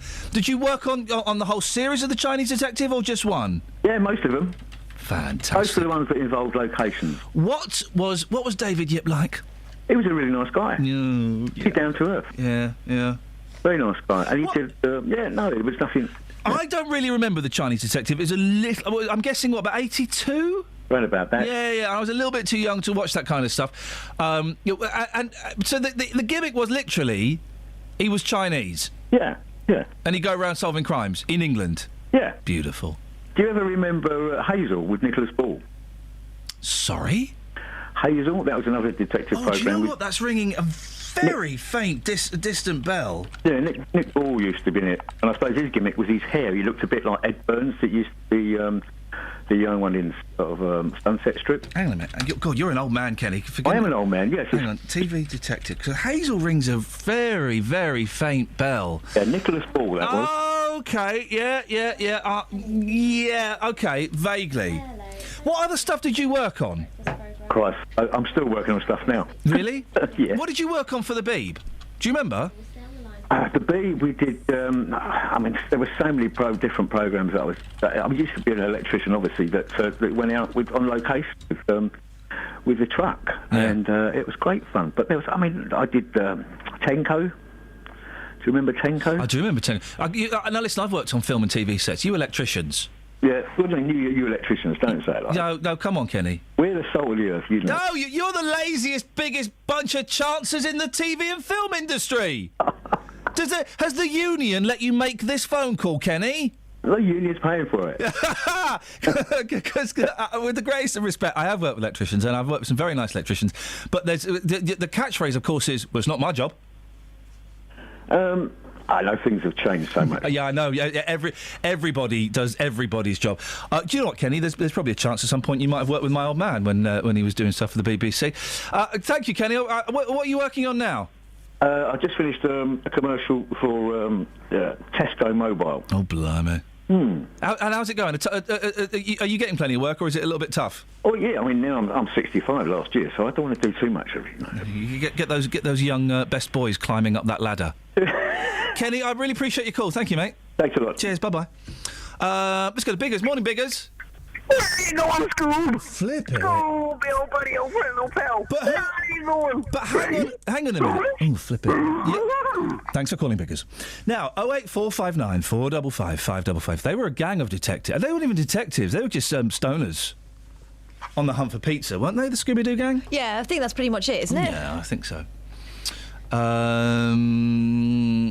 Morse spoke only in dots and dashes. Cracker had cheese on his... What on earth are you talking about, David? I don't think you've quite grasped this, David. I don't think you've quite grasped this yet. Have we got any texts before I crack on? We have. Give me 3 of the best texters. All right, then. Here we go. Claire and a number of other people, including... No, Claire got there first. No, Dawn got there... No, Anonymous got there first, then Dawn, then Claire. Anyway, they're all saying Columbo with the Mac and the I. Yeah, well, I don't know. You can't include the eye. Because it was originally offered to Bing Crosby, the part. He had proper eyes. So I'm not including the eye. What about the Mac and the hunch? You always had a hunch. No. I got a hunch. Oh, I thought you meant... Yeah. No. Yeah, the Mac and the hunch. No. I'm gonna say the Mac and his wife. What? His wife. He was always talking about Mrs. Columbo. You never see her. Oh, I remember Mrs. Columbo. I don't believe in Mrs. her. Columbo was a great fan of your work, sir. I wonder if you could sign this. Oh, interesting. I noticed you write with your left hand. The killer was left-handed as well. Dawn also suggests Kojak, the old lollies. Yeah, well, he's got 2 gimmicks. He's bald, gimmick number 1, and the lollipop is gimmick number 2. Yeah. Oh. He's Jennifer Aniston's uncle. Yeah, that sounds about right. I'll buy that. Across beds, hearts and bucks. This is Iain Lee. BBC Three Counties Radio. There we go. Arrests have been made and stolen bikes seized in a police crackdown against nuisance bikers in Houghton, Regis and Luton. It comes after concerns were raised on BBC Three Counties Radio that the force wasn't taking the problem seriously enough. Well, Phil Calvey lives in Houghton, Regis and tipped us off about the police crackdown in the town. Morning, Phil. Morning. So how did you find out about this? Well, I called the police a couple of weeks ago, and they left a message on my phone a couple of days ago, saying they were doing a crackdown that day. Oh, okay. So they didn't phone back and say, Phil, listen, we can't say anything, but just make sure you keep your doors locked on Monday. No. These bikes have been a real nuisance, haven't they? What stuff have you seen? Well, we've been living there for 2 years, and it's been a nuisance all the time we've been there. I mean, last year I went to 3 council surgeries, emailed pictures, made a list of every offence we heard. Nothing was done. This latest police crackdown, then, it's a good thing, isn't it? It's good, but it's only a flash in the pan, and they'll do nothing else for a while then. I mean, actual fact, I spoke to a council a couple of weeks ago. We don't have a single police officer, constable, in Houghton Regis. We only have PCSOs. But then we're going to get one. But that's the same in a lot of places, though, Phil, isn't it? And having a single copper walking the streets probably isn't going to stop... Houghton Regis is a big place. It's not going to stop the idiots going around on bikes, is it? No, they should do more response. You would at least expect a police officer in the town on duty. Well, I don't know if you would these days, Phil, being completely honest. I don't know. Call in and correct me if I'm wrong on this, please, dear listener. I don't know how many towns do have a police officer anymore. And I'm not saying I'm not saying that's a good thing necessarily or a bad thing. That just seems to be the way that it's gone, isn't it? With cuts and things like that. We're going to be speaking to the police a little bit later on. Another thing is, go on, Phil. All they want to do is catch them and crush the bikes. Maybe give them a fine. Well, if they can't afford to pay, that's a waste of time. And crushing the bikes creates, in my view, more crime because they'll then just go out and steal another one. What do you want to see done then? Well, I'd just like to see more officers on the beat, and these police coppers, these 2 coppers on these off-road bikes, get out and about more, not just be a flash in the pan. But I would suggest, and listen, Phil, if you listen to the show regularly, you know I'm not always on the police's side on things. They did send a load of people, didn't they? This week. Yeah, they did. I'm trying to get the. 2 sergeants, 3 response officers, a vehicle examiner, 15 PCSOs and 2 officers on off-road bikes. So they sent a lot of people. And we're going to speak to the Chief Inspector later on. I would be very, very surprised if this was a one-off. Yeah, I mean, I hope it isn't. I really do. We'll make it a regular thing, but sort of, off the cuff, just without warning or anything, that'd be great. And I think that's anyway, listen, I'm going to speak to the coppers a bit later on, Phil, and I'll put that to them. But because we were getting a bit stroppy saying, well, why aren't they going out and doing stuff? And it turns out, actually, they had quite a big operation planned, possibly as a result of this show, I don't know. And they didn't want to... definitely a result of this show. Well, the result of people like you, more than anything, Phil, phoning us up, phoning them up, emailing us, and... letting us know. Listen, let's keep our fingers crossed. Have a listen in about 15 minutes' time, because I'm going to be speaking to somebody from the police to find out, if they're going to be doing more and exactly what happened this week. And let's keep in touch and let's see how this progresses. Okay, Phil, appreciate your time. Thank you very much indeed. 08459 455 555 is the telephone number if you want to give us a call. I'll be speaking to Inspector Gavin Hughes Rowland a little bit later on in the show. Travel news for beds, cards and bugs. BBC Three Counties Radio. The M1 southbound is slow from junction 10 for Luton Airport to junction 9 for Redbourne, and it's also busy on the M25 anti-clockwise between junction 17 for Maple Cross and 16 for the M40. On the A1 southbound there are queues from the Holiday Inn towards the Stirling Corner through Boreham Wood, and also on the A1 southbound at the Black Cat roundabout it's looking very busy all the way back from the St Neots junction. If you're heading into London on the London Underground, the Piccadilly line has minor delays from King's Cross St Pancras to Cockfosters. Samantha Bruff, BBC Three Counties Radio. Across beds, hearts and bugs. This is BBC Three Counties Radio.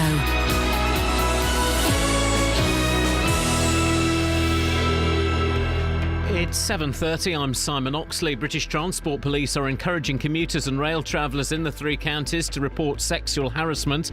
Arrests have been made and stolen bikes seized in a police crackdown against nuisance motorcyclists in Houghton Regis and Luton. And the Labour leader Ed Miliband will go head-to-head with the leaders of UKIP, the Greens, SNP and Plaid Cymru in a second televised election debate tonight. Three Counties Sports. BBC Three Counties Radio. Watford are back up to third in the Championship, just a point behind the leaders Bournemouth after a 3-1 win at Nottingham Forest. They trail second place Norwich by a goal difference of just one. Odion Igalo and Matt Connolly gave them a 2-0 half-time lead last night before Alman Abdi sealed the win after Forest went down to 10 men. Here's Watford manager Slavisa Jokanovic. We opened the game very well. We scored the goal. We have some grey moment in 20 minutes in second half, but at the end we scored one goal more and finished the game. I must be happy with this situation today in the game. And Forest boss Dougie Friedman says Watford were more clinical. Listen, I'm disappointed with the result, so I won't mess around with that statement. I felt tonight that we had our opportunity to win the game. The difference was, they are more ruthless than us right now. A League Two player has been banned for 6 months by the FA after biting the Stevenage captain Ronnie Henry in a match at the Lamex Stadium last month. Dagenham midfielder Joss Labadie was accused of biting Henry on the hand, his second biting offence after being banned for 10 games last season. Luton have confirmed they will appeal against striker Paul Benson's red card on Tuesday night. The 3-match ban would mean Benson missing the remaining 3 matches of the regular season. And Wickham defender Alfie Mawson has been shortlisted for the League Two Player of the Year award. England's cricketers will resume on 116 for 3 in their second innings on day 4 of the first test in Antigua. They lead the West Indies by 220. Bowler James Treadwell believes England are in the driving seat. I think we're in a reasonably strong position as we are. That partnership at the end sort of got us into a decent position. Was it 220 or whatever with 2 days to play? Look to get that first hour out of the way and build a sizeable lead and then assess where we go and how long we think we need to bowl them out. And Hemel Hempstead's Max Whitlock says he's disappointed to miss the all-around competition at the European Gymnastics Championships in France. The Olympic medalist has glandular fever. BBC Three Counties News and Sport. The next full bulletin is at 8. Call 08459 455 555. BBC Three Counties Radio. Morning, Lorraine. Good morning, Iain. Lorraine in Houghton Regis, the home of the off-road motorcycle. Oh, I know. How long have you been there for? Well, I've lived here in this house for just over 27 years. Right, and what's the situation like? I might be like living next to Donington Park, You've got motorbikes up all the time. I remember, we didn't have children when we first moved here, and because the motorbikes were going up and down, I had an old age pensioner neighbour who used to run out and take pictures of them and send them to the police. Nothing was ever done about it, and his son was a policeman as well, and they sort of saying it as if it's like a bit of a new thing, but it's not. It's gone on for so long, they've never done anything. When I ring up, they say, "Oh, are they wearing a helmet?" Are they wearing a helmet? I don't know. Bless 'em. I didn't ask her. But the thing is, my husband and I have discussed it. They could have caught them so easy. We walk our dog down the field. They're all sitting in a crowd at the bottom of the field on the bikes, and my husband goes past and goes, "All right, lads." I go, "Yeah, all right then." He said, "All they've got to do is plain clothes, go down there, with a dog." They could nick them so easy, but they run round in vans. How are they going to catch them running around here in vans? Let me play devil's advocate, Lorraine. Yeah. Go on then. Is it really that bad? It's just some young people letting off a little bit of steam. Is it really that bad? Yeah, it does get bad sometimes. I got really stressed out when my kids were young because we could walk out of our front gate and there could be a motorbike whizzing past that could have knocked my child down and killed them. That's how bad it is. What, on the pavement? On the pavement, yeah. I live in a dead end, and there's a pathway. It goes onto the field, the park, and they come past my pavement. They've come past, and they still do it. I haven't got young children now, so I don't tend to worry so much. But I did when my kids were young. But my neighbours have got young children, and that's what's happening. And an old lady, a friend of mine who walks a dog, was cornered by 4 of these bikers with her dog. They come up and they really intimidated her and said, "What are you going to do, old lady? What are you going to do?" And she said she picked her dog up and was really frightened. Yeah. And I said, "Did you phone the police?" And she said, "Well, no, because they don't do anything." Well, this is the thing, and may I encourage everybody to phone the police and get it logged. Yeah, phone the police, because the police have said to us in the past, "Well, yeah, but we've not had that many complaints," and I know it's because people think there's no point in complaining. No, I think all the years we have complained, you think, what's the point of complaining? Well, because they don't do, nothing's been done. It's not seen as high priority. There is a point in complaining because that means that report gets logged, and it means that when we get a copper on and we can say, but people are upset. Oh, we've not had any complaints. Oh gosh, they could have over the years. They must have numerous complaints of mine that I phoned up and given my name. I suggest everybody in this region, every single time you see something like this that's dangerous or threatening or intimidating, you phone the police. 101 it, don't 999 it. 101 it. Yeah, 101 it. Oh yes, I know that. Yeah, and report it. They won't turn up probably, but report it. Get the stats up. They did this week though. They've sent 2 sergeants, 3 response officers, a vehicle examiner, 15 PCSOs, and 2 coppers on off-road bikes.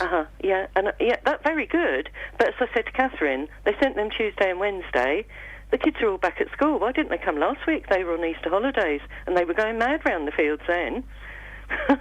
It's... Do you know what? That's an excellent question, and I'll put that... I wish you would, put that to them. Why did they leave it till they all went back to school? Be listening, Lorraine. Listen at 8:15, and remind me to ask that question, please, Catherine.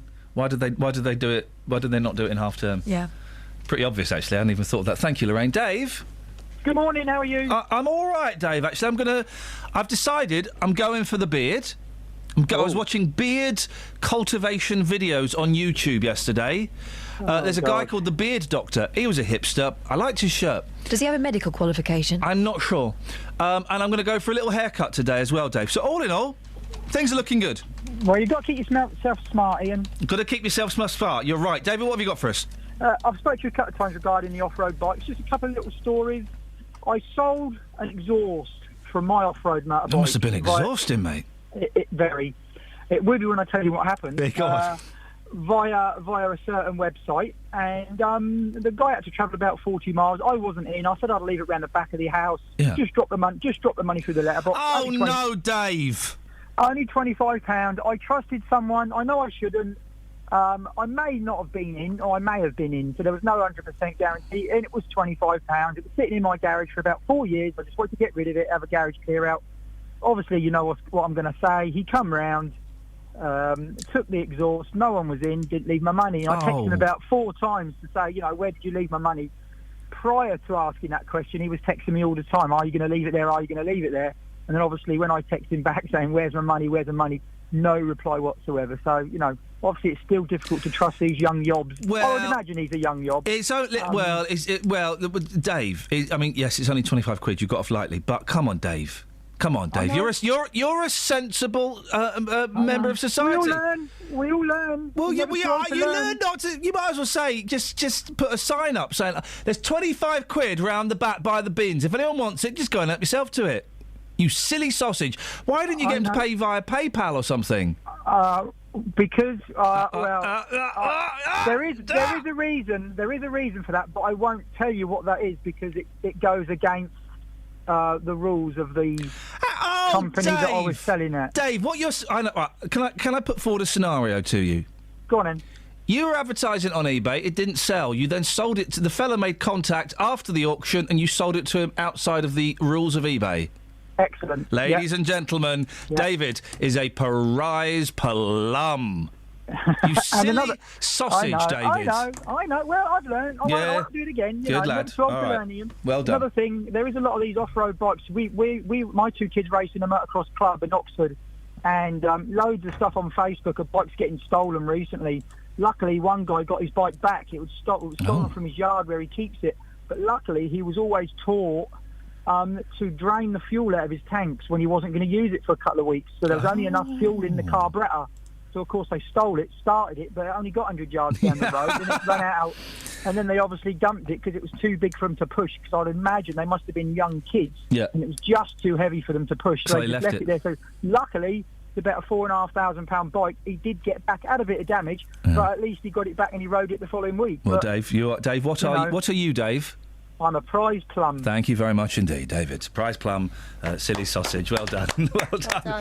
I was about to ask, I don't quite get the buzz of motorbikes, but my boy who's 5, he's learnt how to ride a bicycle. And we went out for a bike ride over in like fields near us. And the youngest was on the scooter and the eldest was on his bike. It was brilliant. He was loving it. He's so good. We need to get a bigger bike. And then we stood at the top of a little hill, and they're playing kicking the ball down and then trying to kick the ball back up this hill. And then my boy went, imagine, Dad, imagine if I was big enough to go down there on my bike. I said, you are. Thank you. You know what? I said, you are. He went, no. If you feel confident going down there, go down there. If you don't want to do it, don't do it. But you have my permission to go down that hill on your bike. Brilliant. And he was like... And he got really nervous and really excited, and he's stood at the top of this. It's not even that big a hill. It's quite big, actually, for him. It's only 5. He stood at the top of the hill, terrified. He's going, I don't want to do it! I was going, don't do it. If you don't want to do it, don't do it. You do it when you're ready. I don't want to do it! I'm going to do it! And he went down, and the look at he's all the way down, he's screaming. And at the end, he just burst into hysterics. The first time he's ever been down a hill on a bicycle. Brilliant. And he did it again, then the third time, he bottled out. And then the youngest had to do it on his scooter, but that was a magical moment. That is proper joy. I completely get the motorbike thing. I've been on the back of motorbikes. Yeah, it's brilliant. Yeah, it's brilliant. You like it purring between your legs as you ride around the park. It takes a bit of getting used to. Yeah. So when they stop, you don't bang heads together with your helmets on. Never bang helmets. But by the end, I was pretty good. I was doing that whole thing where I didn't look like I was holding on. So this was with your boyfriend, was it? Well, did you ever pull him off, or it was with my boyfriend's best mate, actually. Did you pull him off? Because it can be. Because the thing is, I've ridden pillion. You don't hold the cyclist. Well, yeah, that was a mistake I made. Exactly, that would pull him off. You hold your seat. Yeah. I have ridden on the back of. I've said this before of these taxi motorbikes, and they're driven by ex-coppers. And I used to be very relaxed. It'd be very early in the morning, so I'd be very, very relaxed. And I'd go, it's so scary. And the copper would go, don't worry about it, it's fine. And I'd had one copper say, ex-copper. Can you let go of me? No. We're on a flat bit of road, straight bit of road.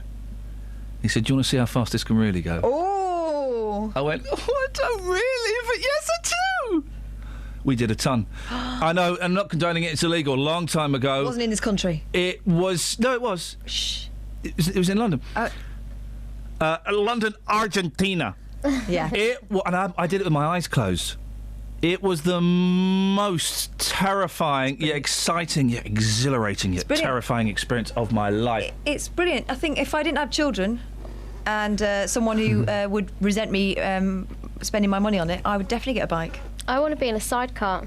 Yeah, you don't see many sidecars now. My great auntie Lena used to be the passenger in the sidecar. They used to get the whole family in there. So there'd be Uncle Lawrence on the bike, I think it was an old Triumph, Auntie Lena and the 2 kids in the sidecar, and that was their family vehicle. We got some great detective stuff coming in, by the way. Go on. April says, Rosemary and Thyme, they were gardeners. Miss Marple, gimmick, nosy old lady that drank tea. Jill says Magnum had a swanky car and a big moustache. I'm not including that. I don't think... Well, okay. I always think of the shirts first. Robbie says, why didn't you start this in the magic hour between 6 and 7? I don't think I've ever watched a detective programme. What? No, ever. Shut up. Really? Yeah. Magnum, moustache. Taggart, accent. Ironside, wheelchair. Are you naming drinks? No, these are detectives. Knight Rider, talking car. Tell you what everyone's missing out. Yeah. Jane Tennyson, woman. I don't know who that is. Prime suspect. Helen Mirren. Minder, Angry woman. sarcasm. Arthur, the last time you made an innocent inquiry, you were still waiting for your teeth to come through so that you could start lines. Minder's not a Minder wasn't a detective, mate. detective. He was a minder. They were both a little bit dodgy, weren't they? He runs out of steam towards the end there. Good start there, Robbie, but runs out of steam. Yeah. Any Texas? Yeah, loads of those. And Houghton Regis as well. We'll go through the list in a little bit. We're doing detectives and their gimmicks, gimmick 1 and gimmick 2 for some of them. Yeah. Does it? I don't think it necessarily makes a better detective if there's a second gimmick. Someone suggested the singing detective. Oh, skin. Yeah. No. Anyway, on the subject of bikes, Houghton Regis had better get to the root cause of these nuisance bikers. If you just crush the bikes or find them, what do you think they'll get up to next? I can't see them sitting and quietly knitting at home. And you can't lock them up whilst paedophiles are let free. Wow, that took a turn, didn't it? I wasn't expecting that one. Who's that from?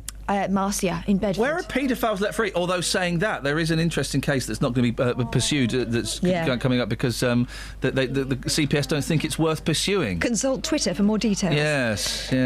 Also, we got this one. All right, thank you. According to Ollie Martins, this is from Pat, it's a really long one. According to Ollie Martins, Houghton Regis has 4 PCSOs assigned. That means no police officers, no effective policing in our town. So what does he replace PCSOs with police officers? Well, according to Ollie Martin, all these bikes are ragging around. They are. Yeah. Well, we spoke to that gentleman earlier on. The concept of a copper in every town, I'm afraid, well, it doesn't exist anymore, does it? Really? 08459. Are you all right, love? No, I've got a frog in my throat. Can I come and hit you really hard in the jaw? I wish someone would. Thank you. Travel news for beds, cards and bugs. BBC Three Counties Radio. It's busy on the M1 southbound around junction 10 for Luton Airport turning and 9 for Redbourne. On the M25 anti-clockwise, that's very busy from junction 21 for the M1 and 19 for Watford. And it's busy in Mill Hill on Watford Way, southbound from the Apex corner to Mill Hill Circus. In Club Hill on the A6 Bedford Road, that's very slow between the Back Street and the A507. And at the Black Cat roundabout on the A1 southbound, there are delays from the St Neots junction. Samantha Bruff, BBC Three Counties Radio. Thank you, Sammy. 7:46, Thursday the 16th of April. I'm Iain Lee. These are your headlines on BBC Three Counties Radio. British Transport Police are encouraging commuters and rail travellers in the Three Counties to report sexual harassment. Arrests have been made and stolen bikes seized in a police crackdown against nuisance motorcyclists in Houghton Regis and Luton. And Watford remain in contention for automatic promotion to the Premier League after a 3-1 win at Nottingham Forest. Coming up, Justin Dealey will be looking down a big hole. Before that, let's get the weather. Here's Elizabeth. Beds, Herts and bucks weather. BBC Three Counties Radio. Hello, very good morning to you. It's going to feel an awful lot cooler today than it did yesterday by around 5 to 8 degrees for many areas. There is a bit of cloud around today, but some sunshine developing and staying dry as well, with just a small chance of 1 or 2 isolated showers, but I think you'll be unlucky. So the big difference with today and yesterday is the temperature. We've seen a cold front go through overnight. It didn't give us any rain, but it does mean that now we are in the cooler air. So whereas yesterday we got up to 24 degrees, I think today we'll be lucky to get up to 15 or 16 Celsius. Some places may well see 17 or 18 perhaps, which will be 64 in Fahrenheit. So a big temperature difference today, but still pretty nice April's day with lots of sunshine around. A bit of an easterly breeze sitting up too today. Overnight tonight, then we'll see temperatures drop down to 5 or 6 degrees. So a little bit chillier than it was last night, but staying dry. And over the next few days, it's staying dry and settled. There'll be some sunshine around, temperatures at or just above average for the time of year. So all in all, it's looking pretty nice still for April, but without those sizzlingly high temperatures that we saw yesterday. That's the forecast. The general election on the BBC. On Thursday, the 16th of April, I'm going to be joined by the party leaders for a live televised election debate. Leaders from Labour, the SNP, Plaid Cymru, UKIP and the Green Party. Our studio audience are going to be asking the questions, and the party leaders will debate their policies and election promises, live on air. Election 2015 on the BBC, making it clear. Join me, David Dimbleby, for the BBC Election Debate 2015, tonight at 8, live on BBC One and BBC One HD. Call 08459 455 555. BBC Three Counties Radio. Christine, what you got for us? Hello. We're hearing Kelly saying that she'd always wanted to go in a sidecar. Oh, yeah. It brought back memories from me, because we used to live in Hastings. This was just after the war. Yeah. And my uncle's dad was a Spitfire pilot. And when he used to come down to see us on leave, he used to bring 3 or 4 of his mates with him. And they had a great big old bike. I can't remember the name of what sort it was, and a sidecar. And they all used to pile in this and come down to see us. And they used to decide they were going to go on a pub crawl and take me with me. And they used to put me in right at the end of the sidecar. How old were you? About 3 or 4. Well, that must have been the most exciting thing in the world. It was a bit smelly because I was where all the feet were. Aye. But, yeah, and I don't think I'd drunk so much lemonade and crisps in my life. How many people were in the sidecar then? There was four blokes really? and me. I thought sidecars were tiny. Well, this one wasn't. Well, perhaps it was, I don't know, but it didn't seem to be that small. I always thought it was for the missus, you know, that the husband would ride the motorbike and the missus was allowed to ride in the sidecar. Well, perhaps it is nowadays, but in those days, you know, it was a big old thing like the bike was. Isn't that funny? Yeah, it's funny. It was so funny, you know, and four great big blokes and me stuffed down the end of this. And very brave of them, Christine, to feed you lemonade and crisps, because there's a strong chance you could have puked up in there. No, I was fine. I loved it. I bet you did. I bet as a 4-year-old it was wonderful. Oh, it was, yeah. Christine, especially being with my uncle, because I adored him. Oh, bless him. That's a brilliant story. Thank you, Christine. OK. Appreciate your time. Thank you. I would love to have a go. Yeah, every now and then you'll see a sidecar, motorbike and sidecar, and you go, oh, look! Motorbike and sidecar! You kind of get the middle class equivalent of that is bicycles with trailers in, either trailers in the back or kind of things in the front that the kids sit in. But the trailers in the back, I mean, would you want to be that kid? It's really low level. Low level. You're in a little bit of wood with a bit of plastic over the top, and you're going through a really busy town. I used to have a little seat on the back for my eldest when she was a toddler, and that was frightening. I mean, it's bad enough being on a bike by yourself, but when you're responsible for a child on there as well, no thanks. I would love... These are the 2 things I want to do in vehicles, and then I can retire. 3 things. I want to... Get this, Justin. These are 3 things I want to do. Go on. I want to ride in a sidecar, wearing a leather helmet and goggles. You got it. You got it, Kelly. You got it. Oh, you're mad. I want to do that. Yeah. I want to sit in a Ford Capri, be the passenger, and I want it to go up on 2 wheels and go through a narrow alleyway. Through boxes? With the boxes. I'm not so... It's going through the alleyway. You go up on a ramp, you go through the alleyway on 2 wheels. I don't want to be a wing walker. Oh, no. Oh, mate, seriously? You know what a wing walker is? Yeah, I know. Yeah, absolutely. Do you know what a wing walker is, Kels? No. It's a fella or a lady these days. Again, helmet and goggles required. Where helmet and goggles, you go on a biplane and you stand on top of it. Oh. As it flies. I want to be a wing walker. Oh, no thanks. I've got a great idea. Go on, okay. Yeah, go on, mate. For number 3 there, why don't you broadcast a breakfast show live from a wing? Because we're not allowed to swear on the radio. Well, just make sure you don't swear then. Well, Simple. He's the BBC version. We can go live to Wing. And walk there.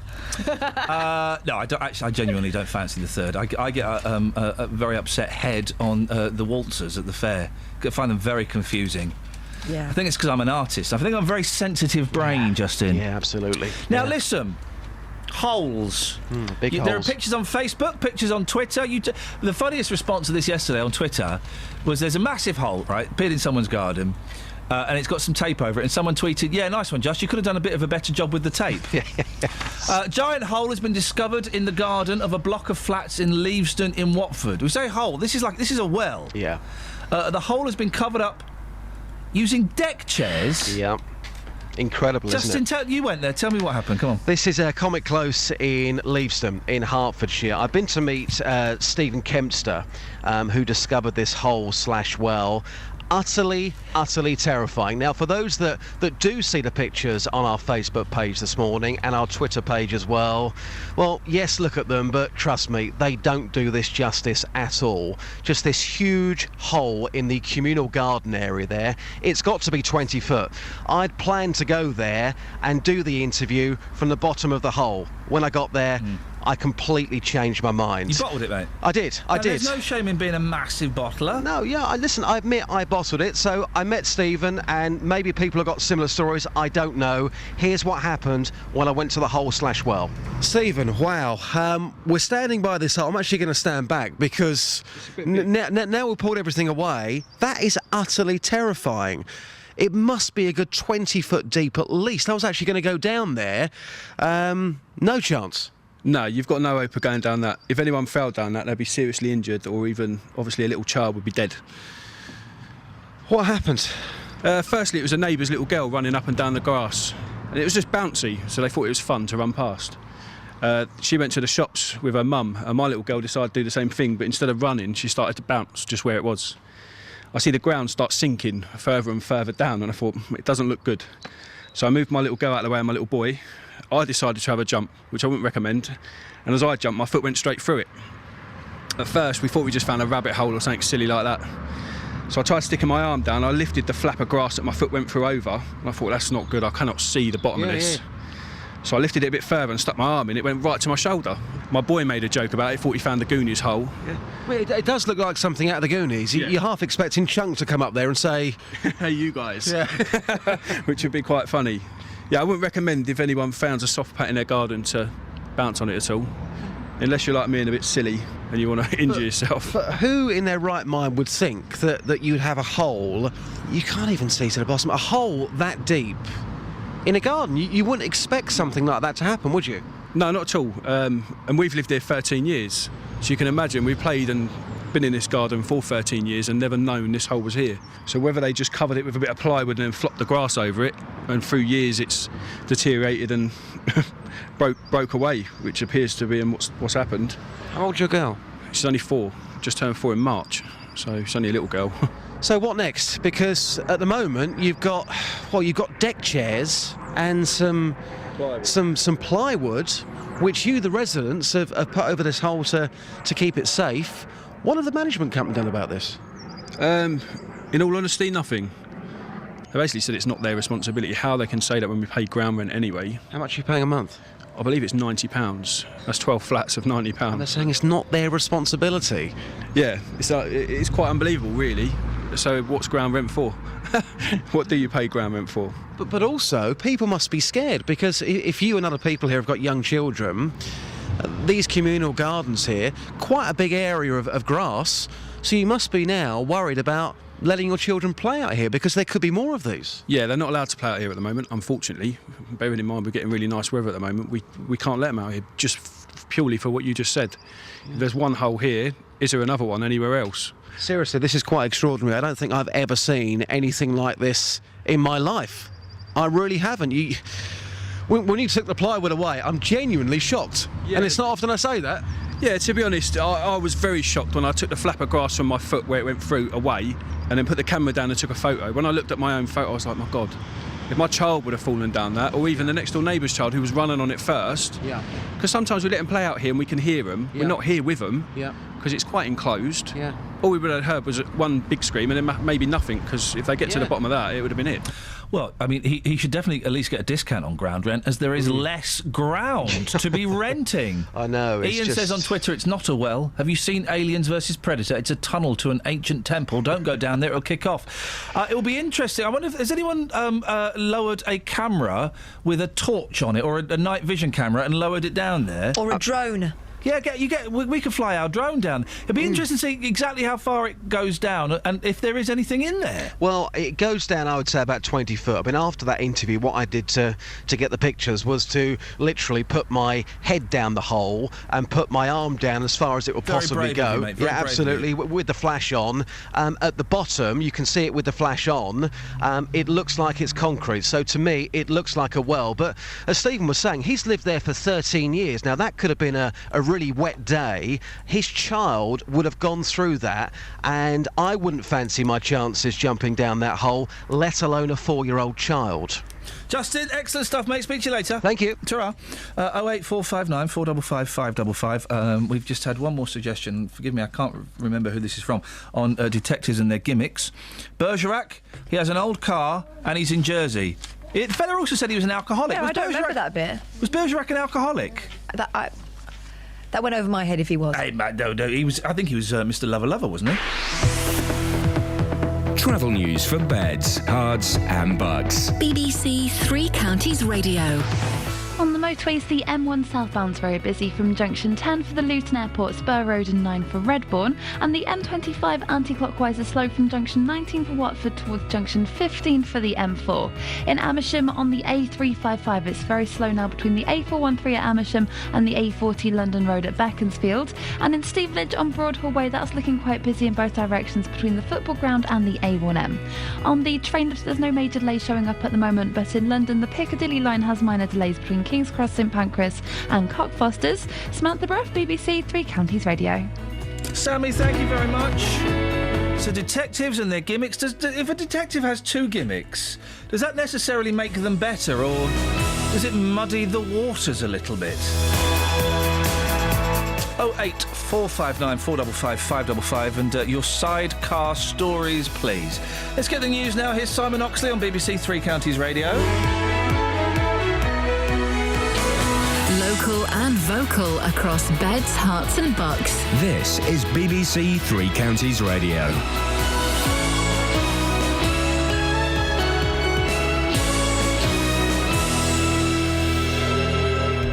It's 8 o'clock. The headlines. Commuters urged to report sexual harassment. Police crack down on nuisance motorcyclists. And Watford maintain promotion challenge. BBC Three Counties Radio. British Transport Police are encouraging commuters and rail travellers in the three counties to report sexual harassment. The police say they've strengthened investigations of sexual offences, and nearly 2,500 incidents have been reported since the project launched. Detective Superintendent Richard Mann is from British Transport Police. From some of the safety and security surveys that have been carried out, mainly in relation to London, we think somewhere in the region of 1 out of 7 female commuters has been subjected to unwanted, unwelcome sexual behaviour. And less than 10% of those people report it to the police. Arrests have been made and stolen bikes seized in a police crackdown against nuisance motorcyclists in Houghton Regis and Luton. It comes after concerns were raised on BBC Three Counties Radio that the Bedfordshire Force wasn't taking the problem seriously enough. Over 20 officers, including 2 on specially commissioned off-road bikes, took part in this week's operation. Houghton Regis resident Phil Calvey hopes it's not a one-off. It's good, but it's only a flash in the pan, and they'll do nothing else for a while then. I mean, actual fact, I spoke to a council a couple of weeks ago. We don't have a single police officer, constable, in Houghton Regis. We only have PCSO. The Labour leader Ed Miliband will go head-to-head with the leaders of UKIP, the Greens, SNP and Plaid Cymru in a second televised election debate tonight. David Cameron and Nick Clegg aren't taking part in the programme, which is being broadcast by the BBC. A former councillor who backed the decision to allow a serial rapist to work as a taxi driver in Milton Keynes is up for election. Robin Bradburn is standing for the Liberal Democrats in the Bradwell ward. More from Toby Friedner. Mr Bradburn sat on 2 committees that allowed convicted rapist Nadeem Kiani a taxi licence. When the news broke last year, it led to 2 councillors resigning from their position on the licensing committee and Mayor Saban Shafiq eventually resigning as a councillor. Mr Bradburn wasn't councillor at the time, having lost his seat during last May's election, but he now faces questions over his involvement because he's chosen to stand again. Police in Glasgow who were searching for a missing woman have found human remains at a farm to the north of the city. A 21-year-old man has been arrested in connection with the death of Irish student Karen Buckley. More than 500,000 families will find out this morning if their child has got a place at their primary school of choice. In some areas, the pressure on school places has increased significantly because of the rising birth rate and immigration. In sport, Watford are back up to third in the Championship, just a point behind the leaders. Guardiola goes for Cole from 35 yards out, punched away by Donna. Abdi drives in the rebound! Ahmed Abdi seals the 3 points for Watford! Nottingham Forest 1, Watford 3. And Dagenham midfielder Joss Labadie has been banned for 6 months by the FA after biting the Stevenage captain Ronnie Henry in a match at the Lamex Stadium last month. The weather cloudy with sunny intervals, cooler than yesterday, a maximum temperature 18 degrees Celsius. And you can get the latest news and sport online at bbc.co.uk/3 counties. Thank you, Simon. Well, the shows, as the best ones do, I find, has taken several twists and turns. We're compiling a list of detectives and their gimmicks and celebrating the magic of the sidecar. And if anyone's ever been a wing walker, that's got to be... I was joking when I said I wanted to do that. That's got to be the most terrifying, stupid thing to do in the world, isn't it? How are you strapped on? Is it boots that are built onto the plane and you just put the boots on? Because then you're reliant on laces, aren't you? You're reliant on laces to keep you on top of a plane. 08459 455 555. Across beds, hearts and bucks. This is BBC Three Counties Radio. You can text as well, 81333. Start your text 3CR. Have we got any? Yeah, loads. Go on. Kojak and his lollipop and Got that. Petrocella building his house. Petrocelli? Who's that? That's from Andy. Who was that played by... No, who was George Peppard? Who did he play? George Peppard. George Peppard. Who did he play? Hannibal. He played Banachek. Ah. But I remember the name Petrocelli. I don't know what... I can't verify that was his gimmick. No. We'd need someone, a second authority, to back that one up. Wow. What was Banachek's gimmick then? That he was George Peppard? Yeah, maybe. Yeah. Diane's in Hemel. Good morning, Diane. Hello. Hello, Diane. What you got for us?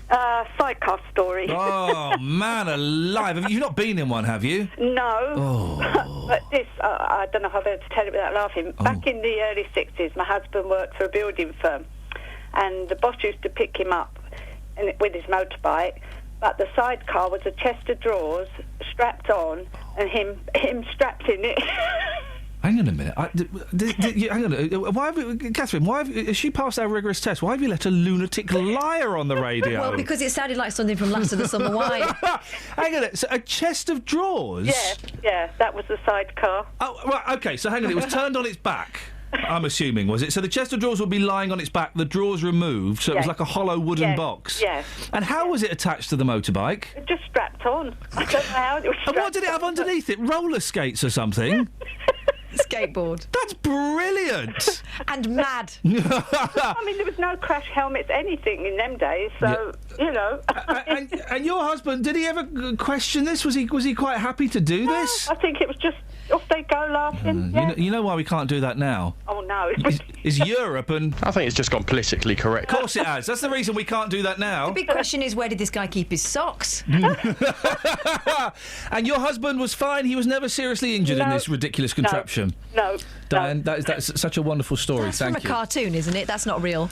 Well, the thing of... By the way, if you've ever used furniture as a mode of transport, 08459 455 555. They used to put babies in drawers, didn't they? Yeah. That's a common thing. In fact, did we do it to our boy? I don't know. It's still quite a common thing if you're in a hotel to put a baby in a drawer. Is it? Yeah, people still put babies in drawers. You put a bit of bedding in there, I don't know, do they? You don't close the drawer? Well, my dream of riding in a sidecar would be to be in the sidecar and you come to a fork in the road. Oh, yeah. And then the sidecar comes off. Yeah. The motorcyclist doesn't notice. Me in the sidecar be going, blimey! And then 3 miles later down the road, you meet up and join up again. Brilliant. And the motorcyclist doesn't know that it's happened at all. Huh? I've seen that happen in documentaries. Yes, you have. Those black and white documentaries starring Norman Wisdom. 08459 455 555. British Transport Police have teamed up with the Everyday Sexism Project to tackle the problem of people being, sexually abused, sexually harassed, touched up, what do you want to call it, on public transport. From now on, if you feel uncomfortable about someone's behaviour, you can text 61016 and you can get a response from the police. And in certain circumstances, they may even meet you. Christiana Rickson is a policy manager with the Susie Lamplugh Trust, who help people lead safer lives. Good morning, Christiana. Good morning. We're speaking to a police officer early on from British Transport Police, and he said that a large number of people don't want to report crimes on public transport. And I'm trying to get my head... I think I've got a grasp on it, but I'm trying to get my head around why people would be reluctant to report things like that. Have you got any ideas? I think there could be a number of reasons. They might be worried that they won't be taken seriously, or they weren't sure whether it was an accident or not, or perhaps they don't want to report because they don't want a partner or family member to find out, or they don't want to go to court. So there might be a number of reasons they're reluctant to report. Isn't that... Funny's the wrong word, but I'm going to use it. Isn't that funny that they would be reluctant to do it because they wouldn't want a family member to know about it? I don't understand that.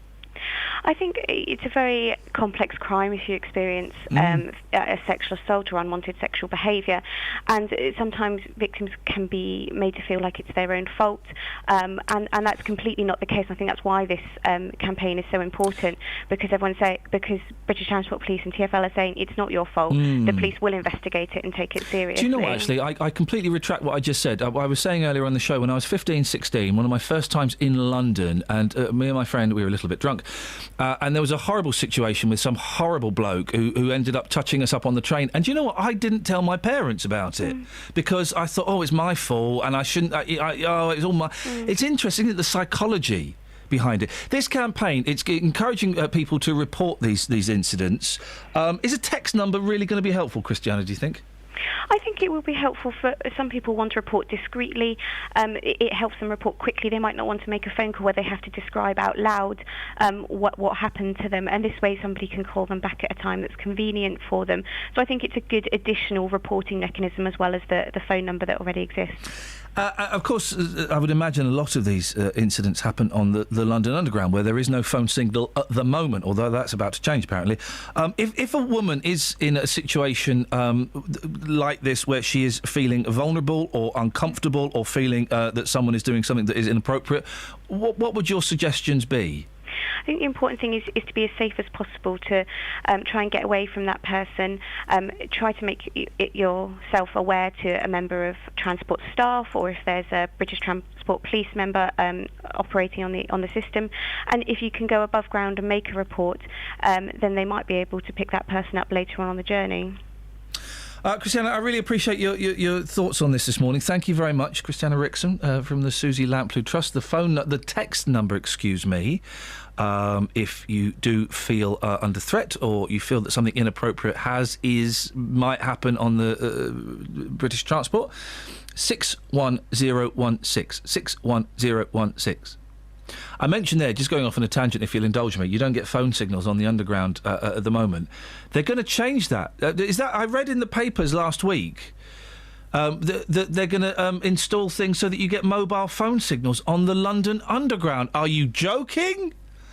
People making phone calls on the tube? Can you believe that, Catherine? They're going to put antennae in the Underground. I thought there were security reasons why they didn't want to do that. No, they're going to do it. Oh. They are going to do it. Wow. Diane's in Hemel. Morning, Diane. Oh, no, sorry, Diane's gone. Oh. I was trying to get hold of Joe in Bletchley, who rang us. Can you ring us straight back? I've just woken an older lady up. Don't. By accident. Don't. But Joe had a really good story about... Don't boss the callers around. Thank you, Kelly. I'm not. I'm giving her a gentle... Don't boss the callers around. Joe, you got a call because I'm muffed up. Oh, Joe, cool. Otherwise I'll get to sat and someone doing Ofcom on me. It's not my fault, Governor. That's not my voice. It's her fault. Do my voice. Hey, Joe, you gotta call us up, because I'm gonna get an Ofcom. 08459 455 555 is the phone number if you want to give me a call. Morning, Joe. Good morning. Joe, do you know what? First of all, can I apologise on behalf of the BBC for the way that Catherine bossed you around? That's all right. That's how she speaks to you, Joe. Imagine how she speaks to me and Kelly and Justin. I know. That's an apology from me. That's not, and that's not good enough. Let me open Catherine's microphone. I'm not sorry, it works. Catherine. Don't question my methods. Joe. Well, Joe, what have you got for us? Motorbike sidecar. Have you been in one? Very often. Oh, show off! Yeah, I know. Go in on. the 60s, we had motorbike and sidecar. Yeah. First of all, my husband was a jazz drummer. A lot of traditional jazz in those days. Joe, a jazz drummer in the 60s with a motorbike and sidecar. I bet you've seen some things. Yeah. Oh, good girl. And I had to go on the back. Yeah. Because you couldn't get the drums, even in their cases, wet.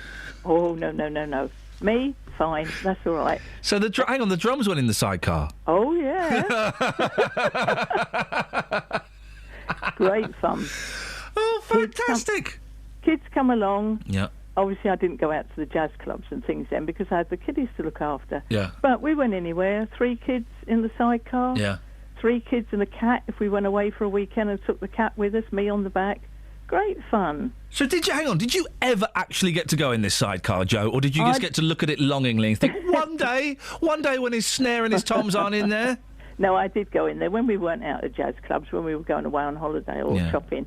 Yeah. What's the longest journey you've done in a sidecar? Sorry? What's the longest journey you've done in a sidecar? We lived in Tottenham then, and we used to go out to Epping. There was a jazz club out in, I think it's called Ongar, Epping Way. And that was a long one, especially in the winter, because you came through Epping Forest. In the winter? Was freezing. I didn't even think of that. You were there. You were in the sidecar in the winter. Did you have? Because you had some of those sidecars. They had kind of like sort of things you'd sit in it, and it would zip up. Do you know what I mean? Like it would look like vinyl, like a vinyl thing that would cover you as you sat in there. So you guess your head was sticking out. Yeah, that would be more of a sports.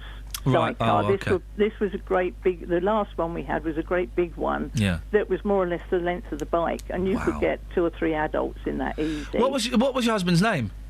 Gordon Metcalf. Gordon Metcalf. Is he still around, or has he passed away? No, he passed away last year. Oh, I'm sorry for that. He sounds like a right character. Did he ever? Who did he play with? Did he ever play with any names? It was he played for a group, a jazz band called Eric Silk Southern Jazz Band. Oh, what But great he played name. on programmes with Ackerbilk. Did he really? Alan Elston, all of those. Did he played really? With the Albert Hall. Did he? Yeah. Oh, fantastic! You must have been so proud of him. Oh, it was brilliant, absolutely brilliant time. Wonderful. But the other lady that phoned in and said her husband sat in a box on the side of her. Yeah, thing. it was a chest of drawers with the drawers taken out. Yeah, strapped to the bike. Yeah. What used to happen? It would have been attached to the motorbike properly with the wheel and all the lights and everything. But when you hadn't passed your test on the motorbike and sidecar, you had to have a box on the side because you weren't allowed to carry passengers. so you would have it as kind of a practice of having that extra width. And you had to have weight on that side, so you put bricks or blocks or something in it to keep that wheel on the floor. Joe, otherwise you'd go round the bend. We've not spoken before, have we, Joe? No. Oh, do call again. I love that. Find out with more stories of your husband. He sounds like a right old sort. He was. Joe, thank you very much. Ta-ta. Oh, we're getting some brilliant calls today. We're getting lots of new callers. Wasn't she wonderful? Doesn't a jazz drummer in the 60s? Oh, I bet they had some adventures. I bet. Joe, thank you. 08459 455 555. Travel news for beds, cards and bugs. BBC Three Counties Radio. There's been an accident on the M1 southbound just after junction 13 for Salford Road at the Bedford junction, which is causing some queues because a lane's closed. On the A1 southbound, it's very busy from the St Neots junction towards the Black Cat roundabouts, and it's also slow in Amersham on the A355 southbound from the A413 towards Beaconsfield. In High Wycombe on Marlow Hill, that's looking slow into High Wycombe, and in Cheshunt, the A10 southbound starting to look very busy between the New River Trading Estate and the M25 junction 25 for Enfield. On the train departure boards, the 8:40 service from Bedford through London to Three Bridges has been cancelled. Samantha Bruff, BBC Three Counties Radio. Oh, Samantha, thank you.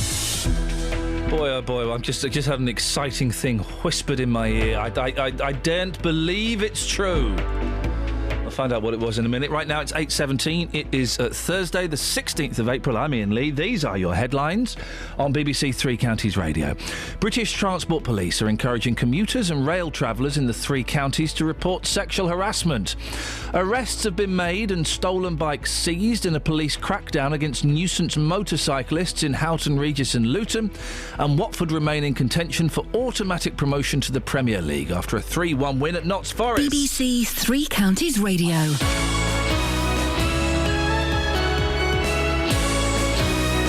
Good morning. I've only just realised from a tweet I saw, the French policeman in a Lower Low. Oh, yes, Officer Crabtree. He was British, was he? Yes. I mean, I know he's a British actor. He was British, pretending to be French. So the good moaning, I was pissing by your window.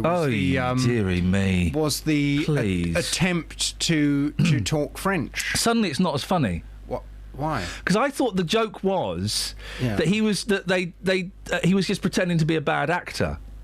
That he was actually supposed to be French in a Lower Low, but he was pretending to be a bad actor. No, he was trying to. Good moaning. Because I always thought that was quite funny. Good moaning. Good moaning. The German bummers.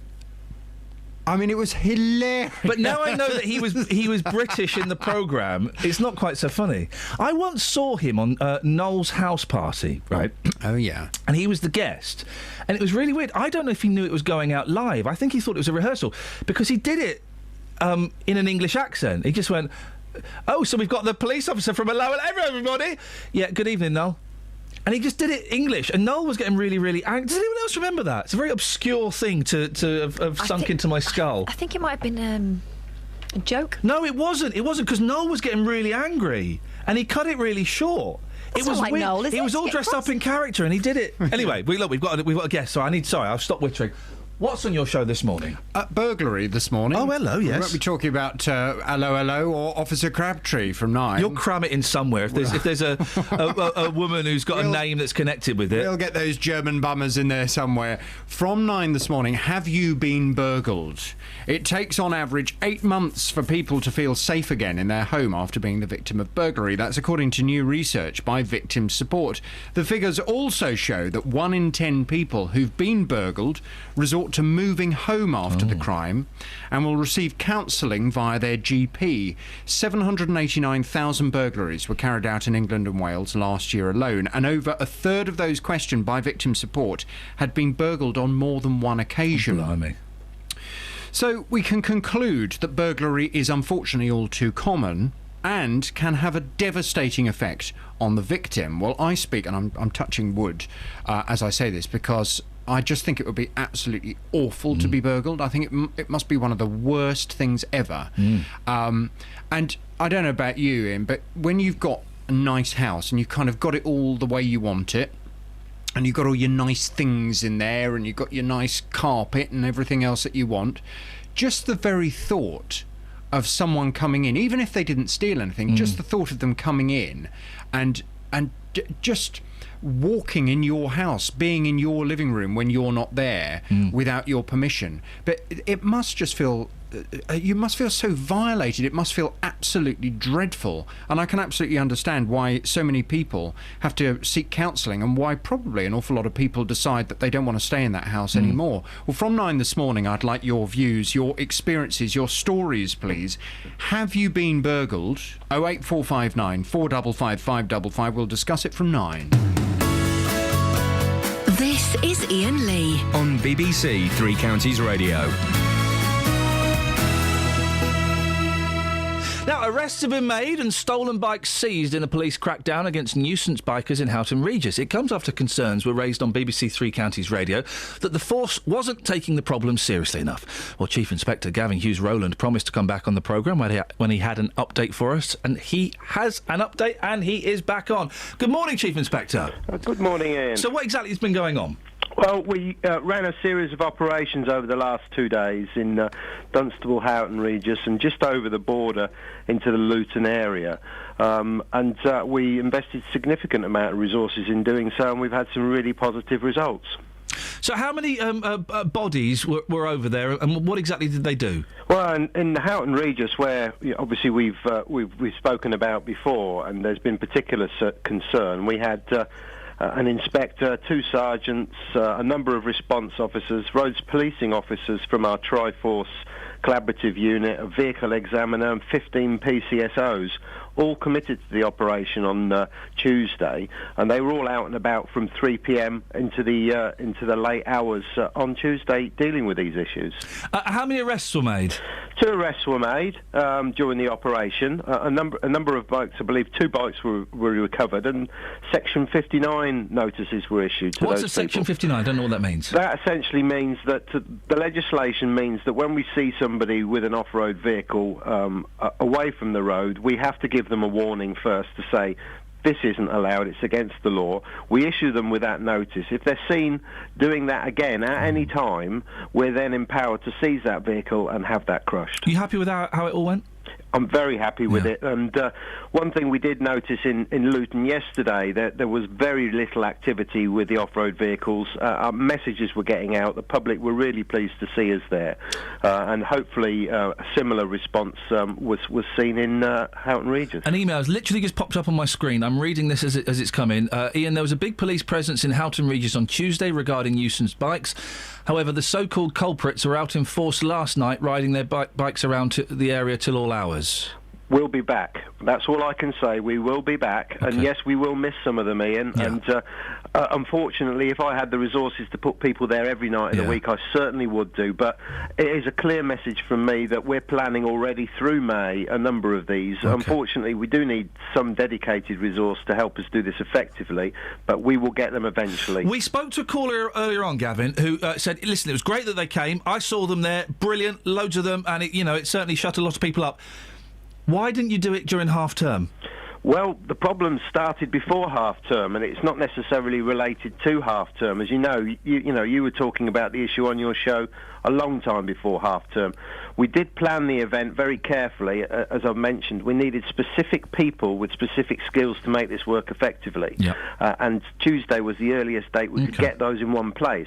The issue is an evening issue predominantly. Yes, there might have been an issue certainly earlier in the day during the school holidays, but it's still going on all the time during the evening, and that's when we planned our operation from 3 o'clock onwards. And why did it take loads of people complaining to us for this to happen? Because this has been going on for years, hasn't it? Well, absolutely. You just hit the nail on the head there, Iain. It didn't take loads of people complaining through your show. It's something that we plan every year. Right. Unfortunately, this year, some of the incidents have been occurring earlier in the season than they have previously.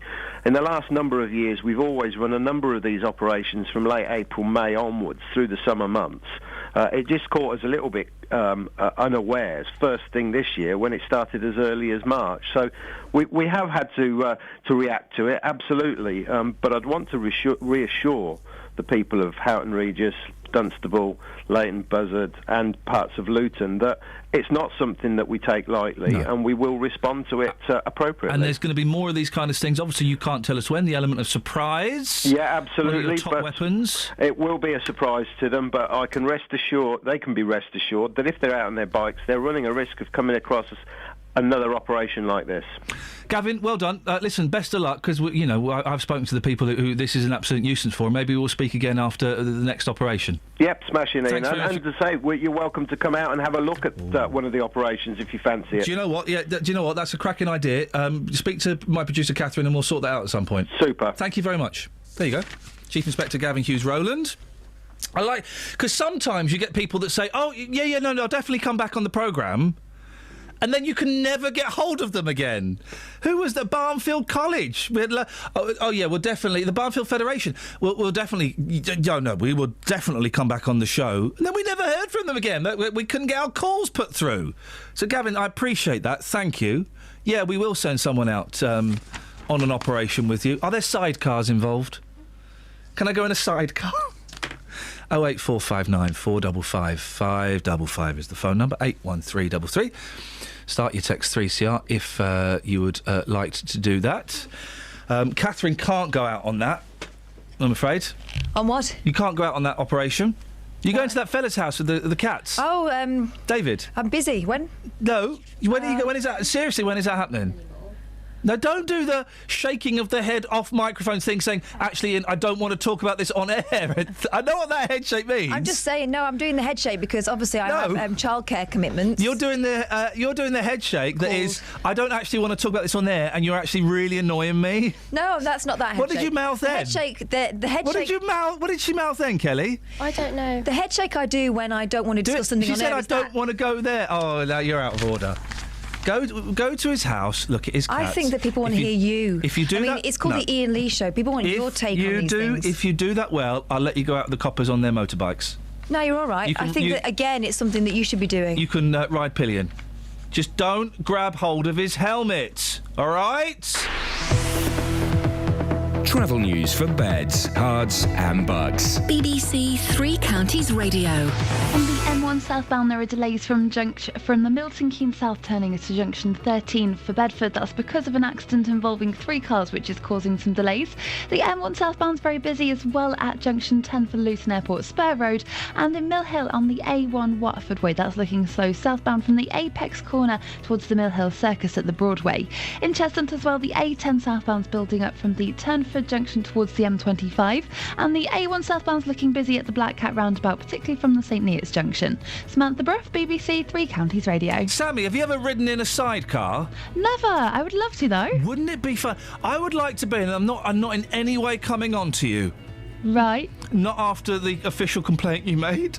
I didn't make an official complaint. Oh no, Sammy, this is another Sammy Bruff. There might be. I didn't make a complaint. What did the complaint say? Yeah.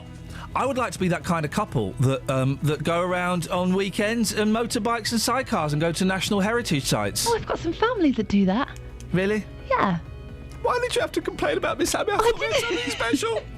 What did the complaint say? I haven't complained about you. Did I sexually harass you? No. It's just banter. I think you're making it up. I love you so much, Sammy. I love you so much. And I promise the next time I promise the next time I sit outside your house all night in my car, I will not beat the horn. Okay, because that's good, because I'm probably trying to sleep. Thank you. Across beds, hearts and bugs. This is BBC Three Counties Radio.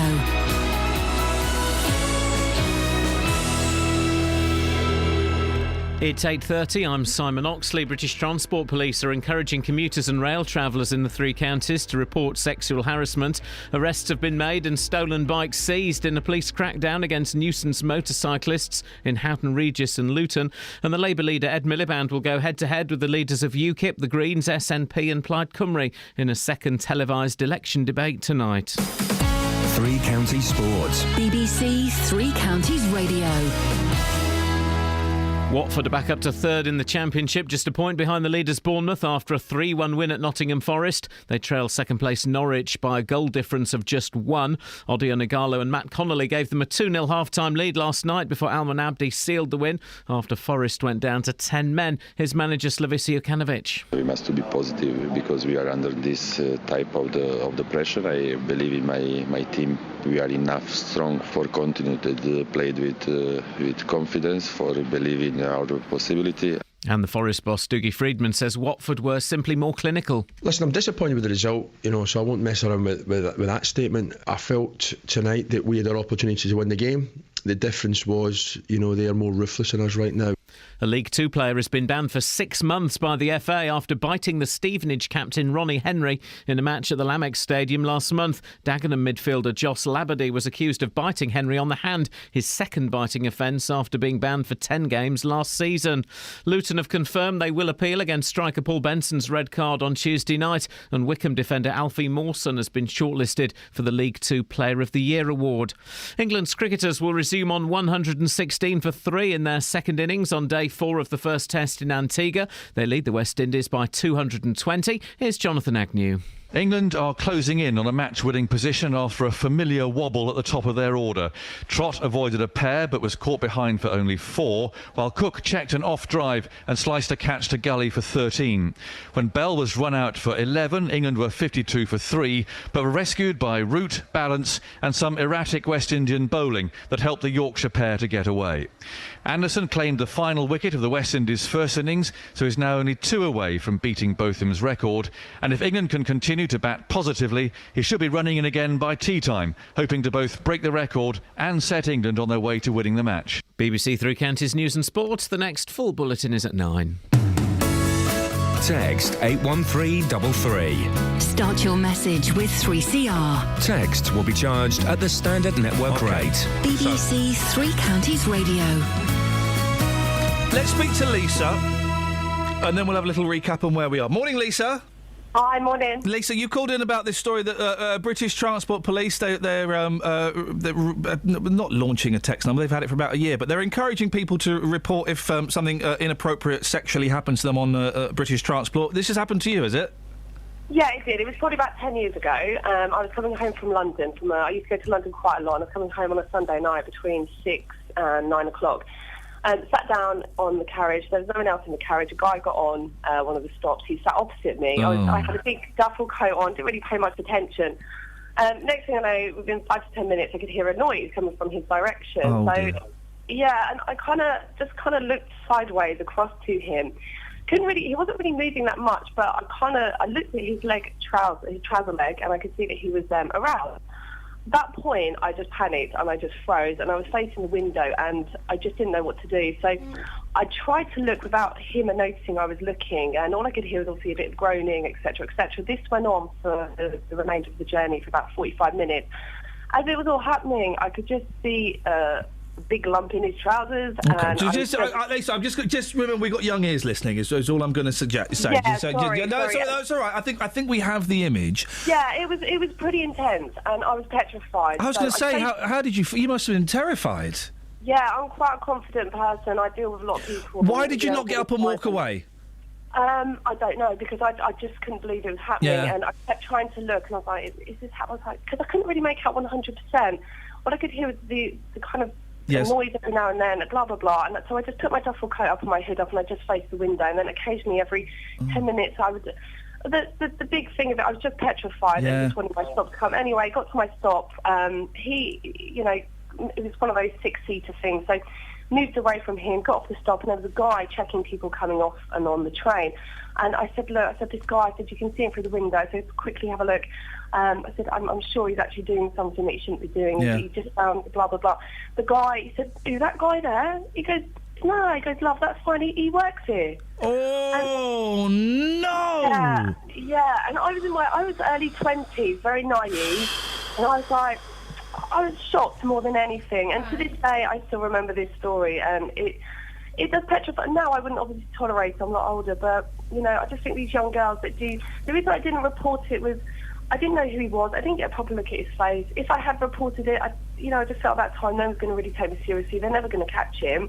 And even if I could have texted, what would I have said? There was a guy, at this... I didn't have any descriptions. I don't see how a text service is really going to help find the people that are actually doing these injustices on the public transport. Well, from my interpretation of it is that in extreme circumstances a police officer or officers would meet you at the station. Also, it would be... do trains have cameras on them? Yeah. They do, don't they? They do. So they would be able to find the CCTV of this. I use the term gentleman very loosely. They would have, been able to kind of use that to perhaps apprehend him at some point.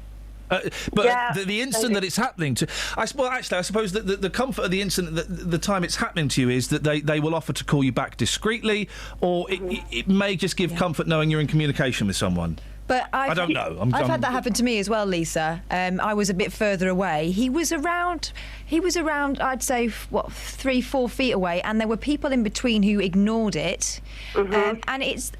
And again, I was in my early 20s, and these days I may have reacted differently, but you just freeze, don't you? You do. And talk yourself out of it. It's not happening. You don't want to look, but at the same time, you want to check. Yeah. I just got off the train in the end, and these were the days before camera phones. I'm wondering now whether I would have taken a picture of him. I don't think I would, or I don't know. I think I was. He was a bit close to you, wasn't he? Yeah, I was just too petrified. And then when you get off the train and someone saying, "No, love, he works here, you're fine." It's just they work there. Doesn't that make it more terrifying that this guy was on the trains a lot? How long ago was this, Lisa? I was in my young 20s, about 10 years ago. And the fact that you've told us this story 10 years later, and it's obviously had a lasting impact on you. Yeah, it was horrible. I know quite a few people that work on, Network Rail and London Underground. So I know, I know the type of characters that work for these type. I'm not saying everybody.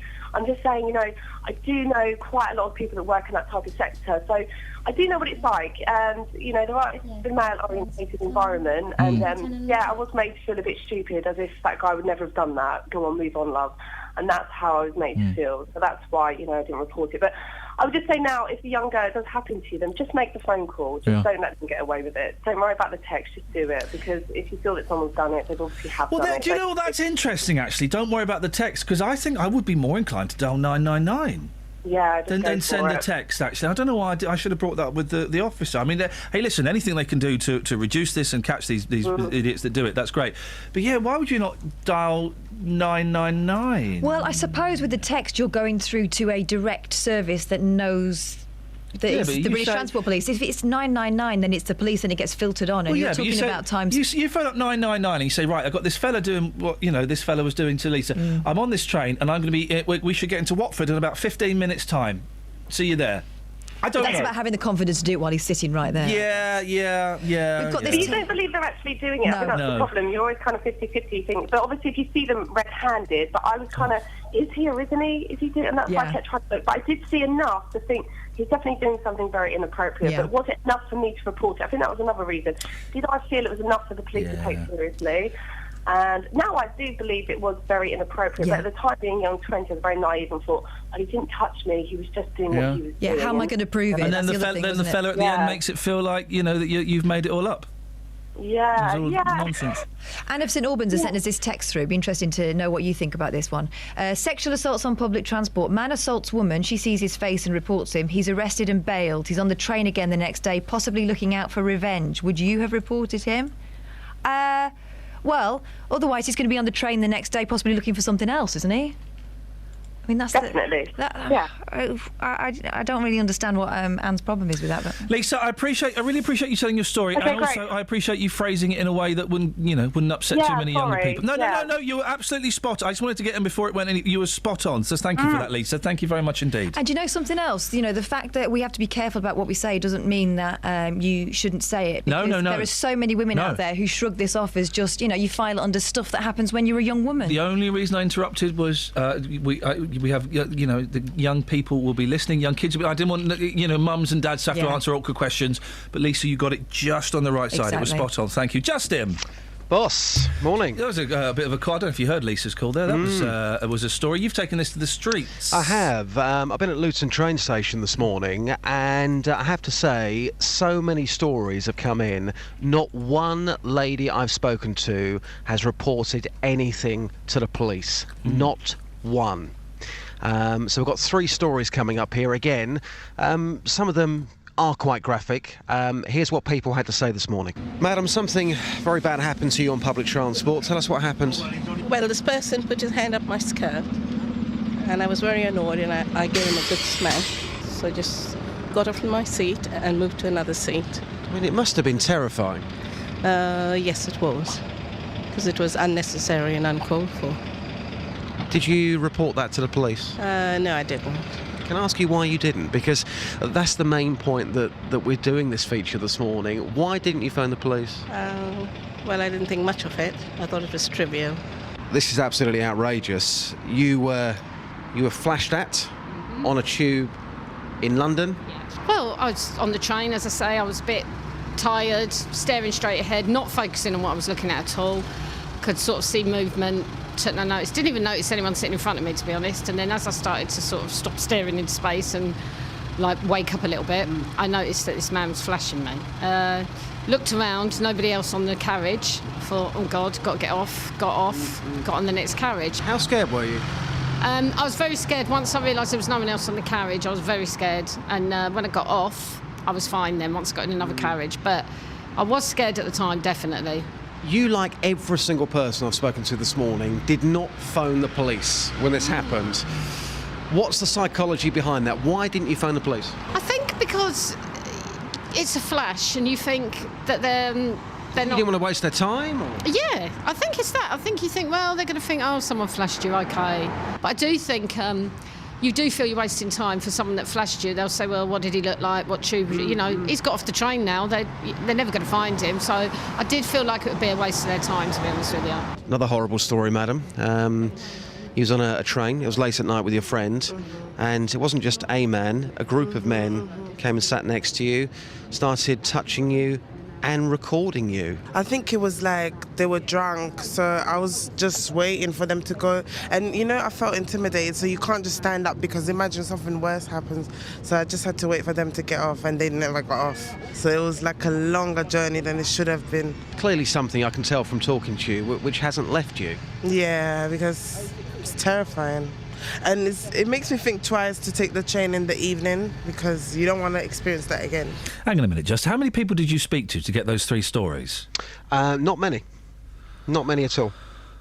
Well, that's dispiriting, isn't it? Well, the thing is, yeah, I think it was about 2 years ago, actually. We went to Leighton Buzzard and we were talking to people about this man in the area who had been flashing at women, and literally within half an hour, I got enough to fill 3 slots on your programme. This morning, I probably went to Luton train station roughly at 7 o'clock. I had left by 7:45, so 45 minutes, and other people had stories as well, but those people didn't want to go on record. So a lot of people had stories. Not one person phoned the police because they thought they would be wasting police time. I do remember that morning. Yes, you did fill 3 slots. You're absolutely right, Justin. Cracking stuff. Thank you. Let's change tack slightly and lift the mood ever so slightly. What's happening on your show on Saturday? My show on Saturday, we are playing the UK and American charts from this weekend, I believe, in 1972. Requests from the streets and your chance to test my jukebox, boss. I've got the biggest jukebox in the business. Seriously. You're such a plug. Over 1 million songs in there. Come on and test me. But I warn you right now, you won't beat me. Have you got this song? All right, I reckon. What, ice cream man? No, I reckon I can beat you. Go on. Have you got? All right, you ready? It's got to be good though. Don't just test me for the sake of it. Have you got this? When a man loves a woman. Oh, by J-Dog. Yeah, I've got that. Yeah, on 7-inch. You're such an idiot. Thank you, Justin. Good stuff this morning. Cheers, boss. Take care. Justin. No, I got to. Where is the? Have we got a date for the Colonel? Is that what this is about? Oh, I'd love to. Listen, I'm going to the Colonel anytime you want, fella. Yeah, okay. No, I forgot. Where is it? I've really got to tidy up my beds. Hang on. No, not that. Where have I put it? Can I interrupt for a second? I think it's just gone politically correct. Yeah, go on. After the show, I'm going to ask you something. And the answer is yes. Oh, really? All right. Really? Yeah. Just say yes. Tasty. Can I say? Tasty. Say what you want. All right, yes. Yeah, okay. Oh, where's the... Oh, Justin. Oh, hang on a minute. Where's the fella? Oh, this is awful. This is the worst day of my life. Hang on. Bear with me. It's going to be worse. Okay. Bear with me. Run away! Run for your That's life! not it. Hang on.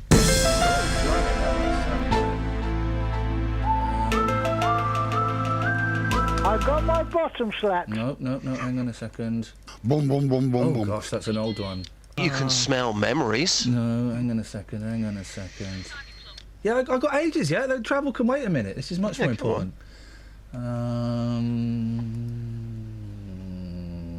Oh, yeah, here we go. Good morning, sir. Travel news for beds, cards and bugs. BBC Three Counties Radio. On the M1 southbound, there's a lane closed just after junction 13 for Bedford Road, which is causing delays because of a 3-car accident. On the M1 southbound, it's very slow for around junction 10 for the Luton Airport Spur Road, as well towards junction 9 for Redbourne.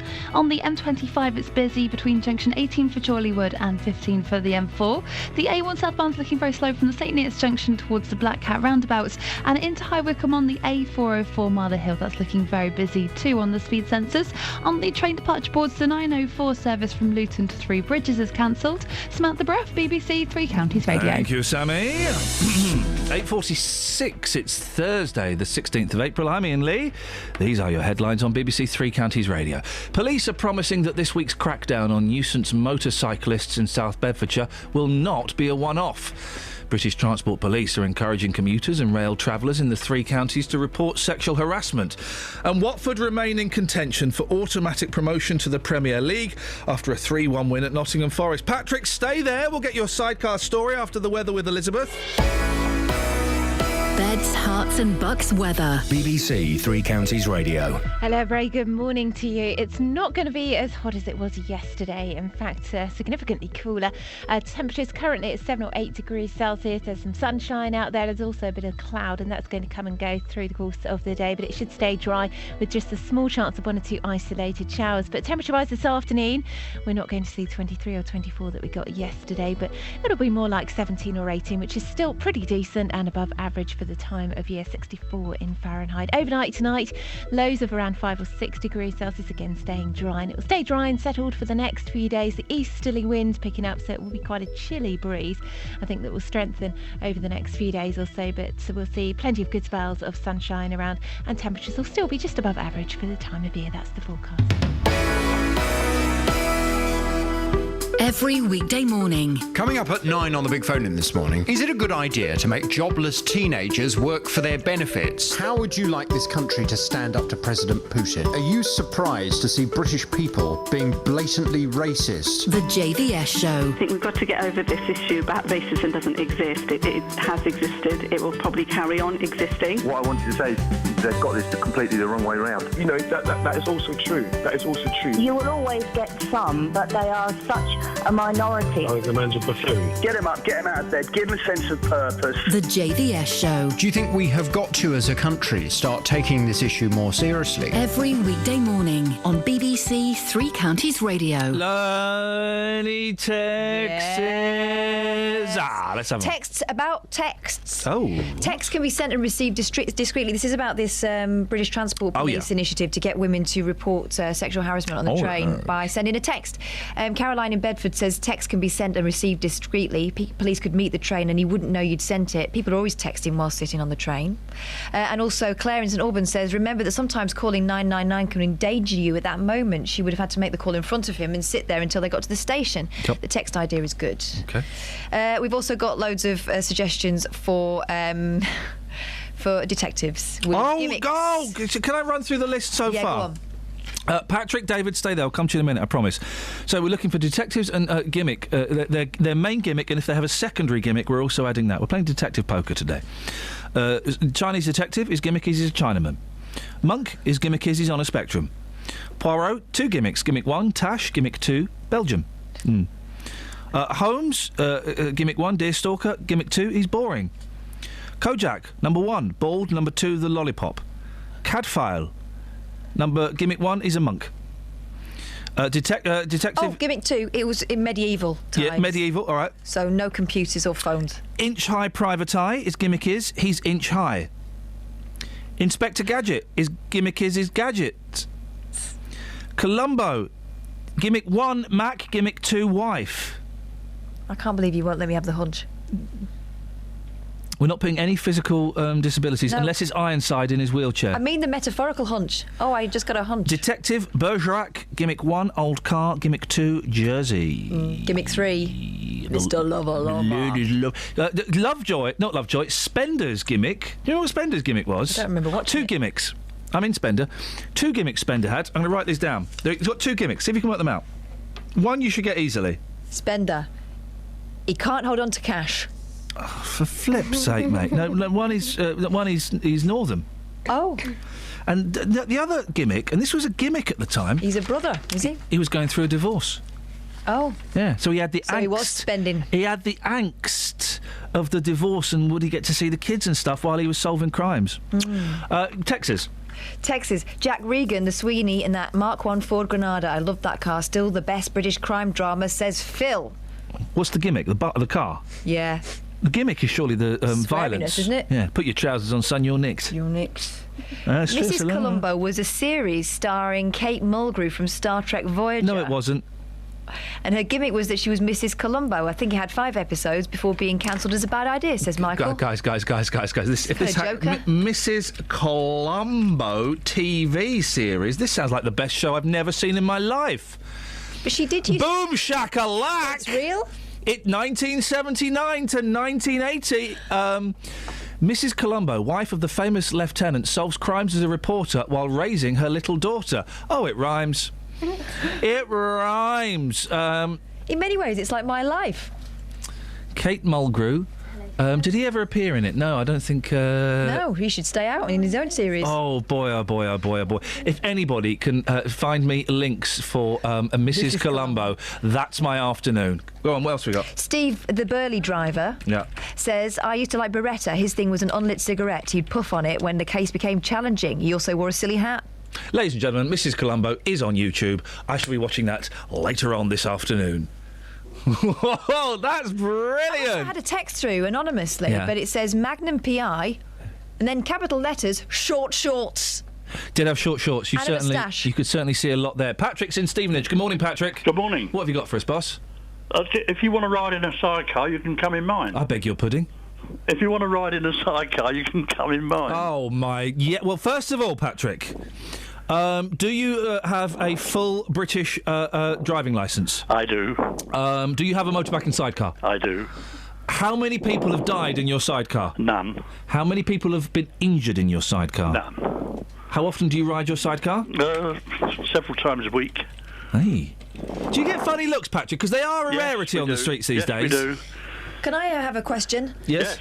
If he gets in your sidecar, will he have to wear a leather helmet and goggles? He doesn't have to wear a crash helmet. Other than that, he can wear what he wants. He's got a hat. Can I do it naked? Yes. Oh, have you... Patrick, hang on a second, hang on. Patrick. Yeah. Have you ever driven someone who's been naked in your sidecar? No. Oh, that should have been the phone-in. Ever been naked in a sidecar? Kelly? Can I please have a go? What?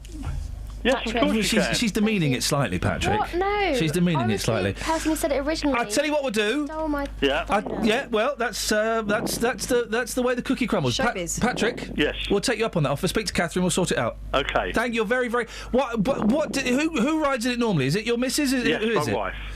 Now, I don't want to be rude. No. I'm detecting that you may be of an age, and unless you've shacked up with a 23-year-old Swedish model, I would imagine your wife is of an age. I think I can put this over the phone. My wife's very worried about our phone number and address being public. Oh, no, we're not going to publish your phone number and address. Don't Okay, worry. then I think my wife will let me say on the phone that she's 74, I'm 79, and next month we'll be riding into Liverpool to go to the TT Isle of Man. No, Patrick. No, Patrick. No. Patrick. That is nothing for me to ride that to Liverpool. Patrick. You're both elderly people. You cannot. I do not give you permission to drive a 74-year-old woman to Liverpool in a sidecar. Well, she does it every year. Oh, Patrick, listen. Speak to Catherine and we'll sort something out. How cool! Thank you, Patrick. We have had some brilliant calls. Sort that out. Huh? Do you want to do it next week? Yeah. We have had some brilliant calls. Maybe Wednesday. We'll sort something out. We've had some brilliant calls about this. Well done, the sidecar posse. I'll send you a picture, Kelly. No, I'm coming. I'll send you. I think you're probably doing one extra or something. Then we're busy then. David. Hello. David, we're going to go in a sidecar, and I'm probably going to do it naked. Yeah, is that Watsonian? The wind's going to blow my hair, and then I'll stop doing the handstand. Yo, cheeky. We better not do that naked. No. I'm David the cat owner. How are your cats doing, David? He's doing fabulous. He wasn't very well, was he? He would. Oh, look!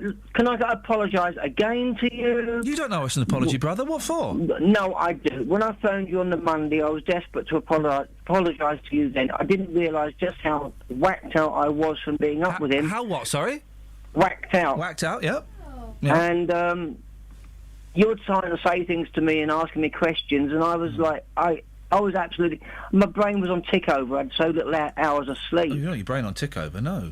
No, I thought you were, he was fine the last time we called him, wasn't he? We didn't notice. No, David, you were spot on last time. I think you've made it worse in your head than it was.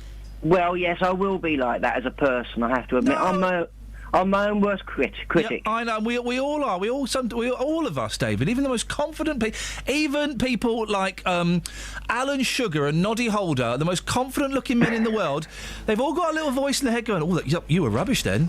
Oh, that wasn't very. Oh, you look terrible." So don't ignore that voice, David. It's talking rubbish. Okay, thank you very much. Now, when's Kath coming round for a cup of tea and a cheese sandwich? Look, can I say, please, I've got the builders in. Now, don't panic. No. Do not panic. Don't panic, remember your Mr. English. Yeah, don't panic. Remember your English. Yep. Yes.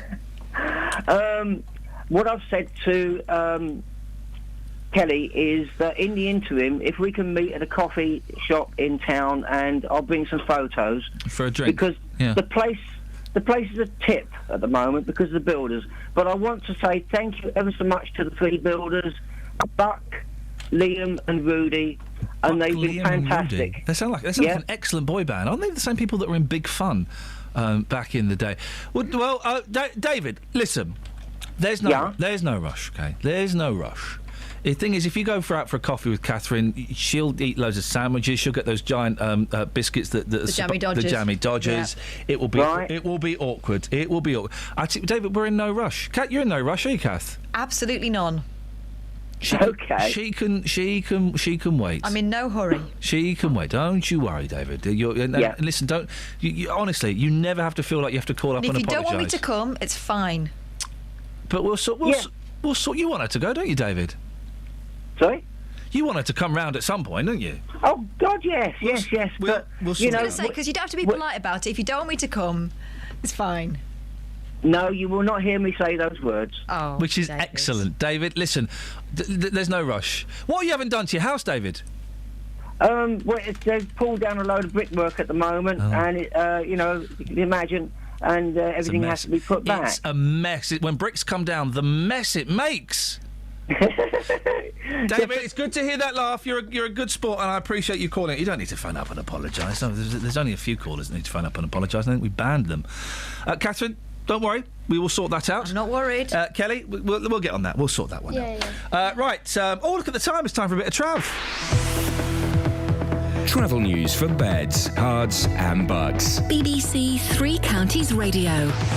On the M1 southbound, there's a lane closed just after junction 13 for Bedford, which is causing queues because of a 3-car accident which has closed that lane. On the M25 anti-clockwise, there are delays between junction 18 for Chorleywood and 16 for the M40, and it's busy in Marlow on the A404 northbound between the Marlow junction and the M40 junction 4 at the High Wycombe Handy Cross roundabout. In Wadston on the A41 eastbound, it's very slow between Blackgrove Road and Hayden Road, and the A421 eastbound in Buckingham is busy around the Total roundabout. In Dunstable, the A5 northbound's also got queues between the A505 and Leighton Road, and on the trains the 904 service from Luton to the Three Bridges is cancelled. Samantha Bruff, BBC Three Counties Radio. Good morning, sir. Thank you, Sammy. It looks like we made it once again. Thank you to all the new callers we had today. We have some wonderful calls and some great stories. Thank you, Kelly. Thank you, Justin. Catherine will have a word. Until tomorrow at 6 from us, ta-ta. Local and vocal across beds, hearts and bucks. This is BBC Three Counties Radio. Thank you, Ian. Good morning. Welcome to the JVS show. I'm Jonathan Vernon Smith. It's Thursday. It's 9 o'clock, and on today's Big Phone In... Have you been burgled? It takes on average 8 months for people to feel safe again in their own home after being the victim of a burglary. That's according to new research by Victim Support. The figures also show that 1 in 10 people who've been burgled resort to moving home after the crime and will receive counselling via their GP. 789,000 burglaries were carried out in England and Wales last year, and over a third of those questioned by Victim Support had been burgled on more than one occasion. So we can conclude that burglary is all too common, unfortunately, and can have a devastating effect on the victim. Well, this morning I want your stories. Have you been burgled? Pick up that phone, come on and tell me your story on 08459 455 555. This is the JVS Show on BBC Three Counties Radio. I'll hear from you in just a second, but first, let's get the latest BBC News. It's 9:01. Here's Simon Oxley. The headlines: police promise to continue motorbike clampdown, commuters urged to report sexual harassment, and Watford continue promotion challenge. BBC Three Counties Radio. Police are promising that this week's crackdown on nuisance motorcyclists in South Bedfordshire will not be a one-off. Arrests have been made and stolen bikes seized in Houghton Regis and Luton. Over 20 officers, including 2 on specially commissioned off-road bikes, took part in this week's operation. Chief Inspector Gavin Hughes-Rowland says there will be more. We'll be back. That's all I can say. We will be back. Unfortunately, if I had the resources to put people there every night of the week, I certainly would do. But it is a clear message from me that we're planning already through May a number of these. British Transport Police are encouraging commuters and rail travellers in the three counties to report sexual harassment. The police say they've strengthened investigations of sexual offences, and nearly 2,500 incidents have been reported since the project launched. Detective Superintendent Richard Mann is from British Transport Police. From some of the safety and security surveys that have been carried out, mainly in relation to London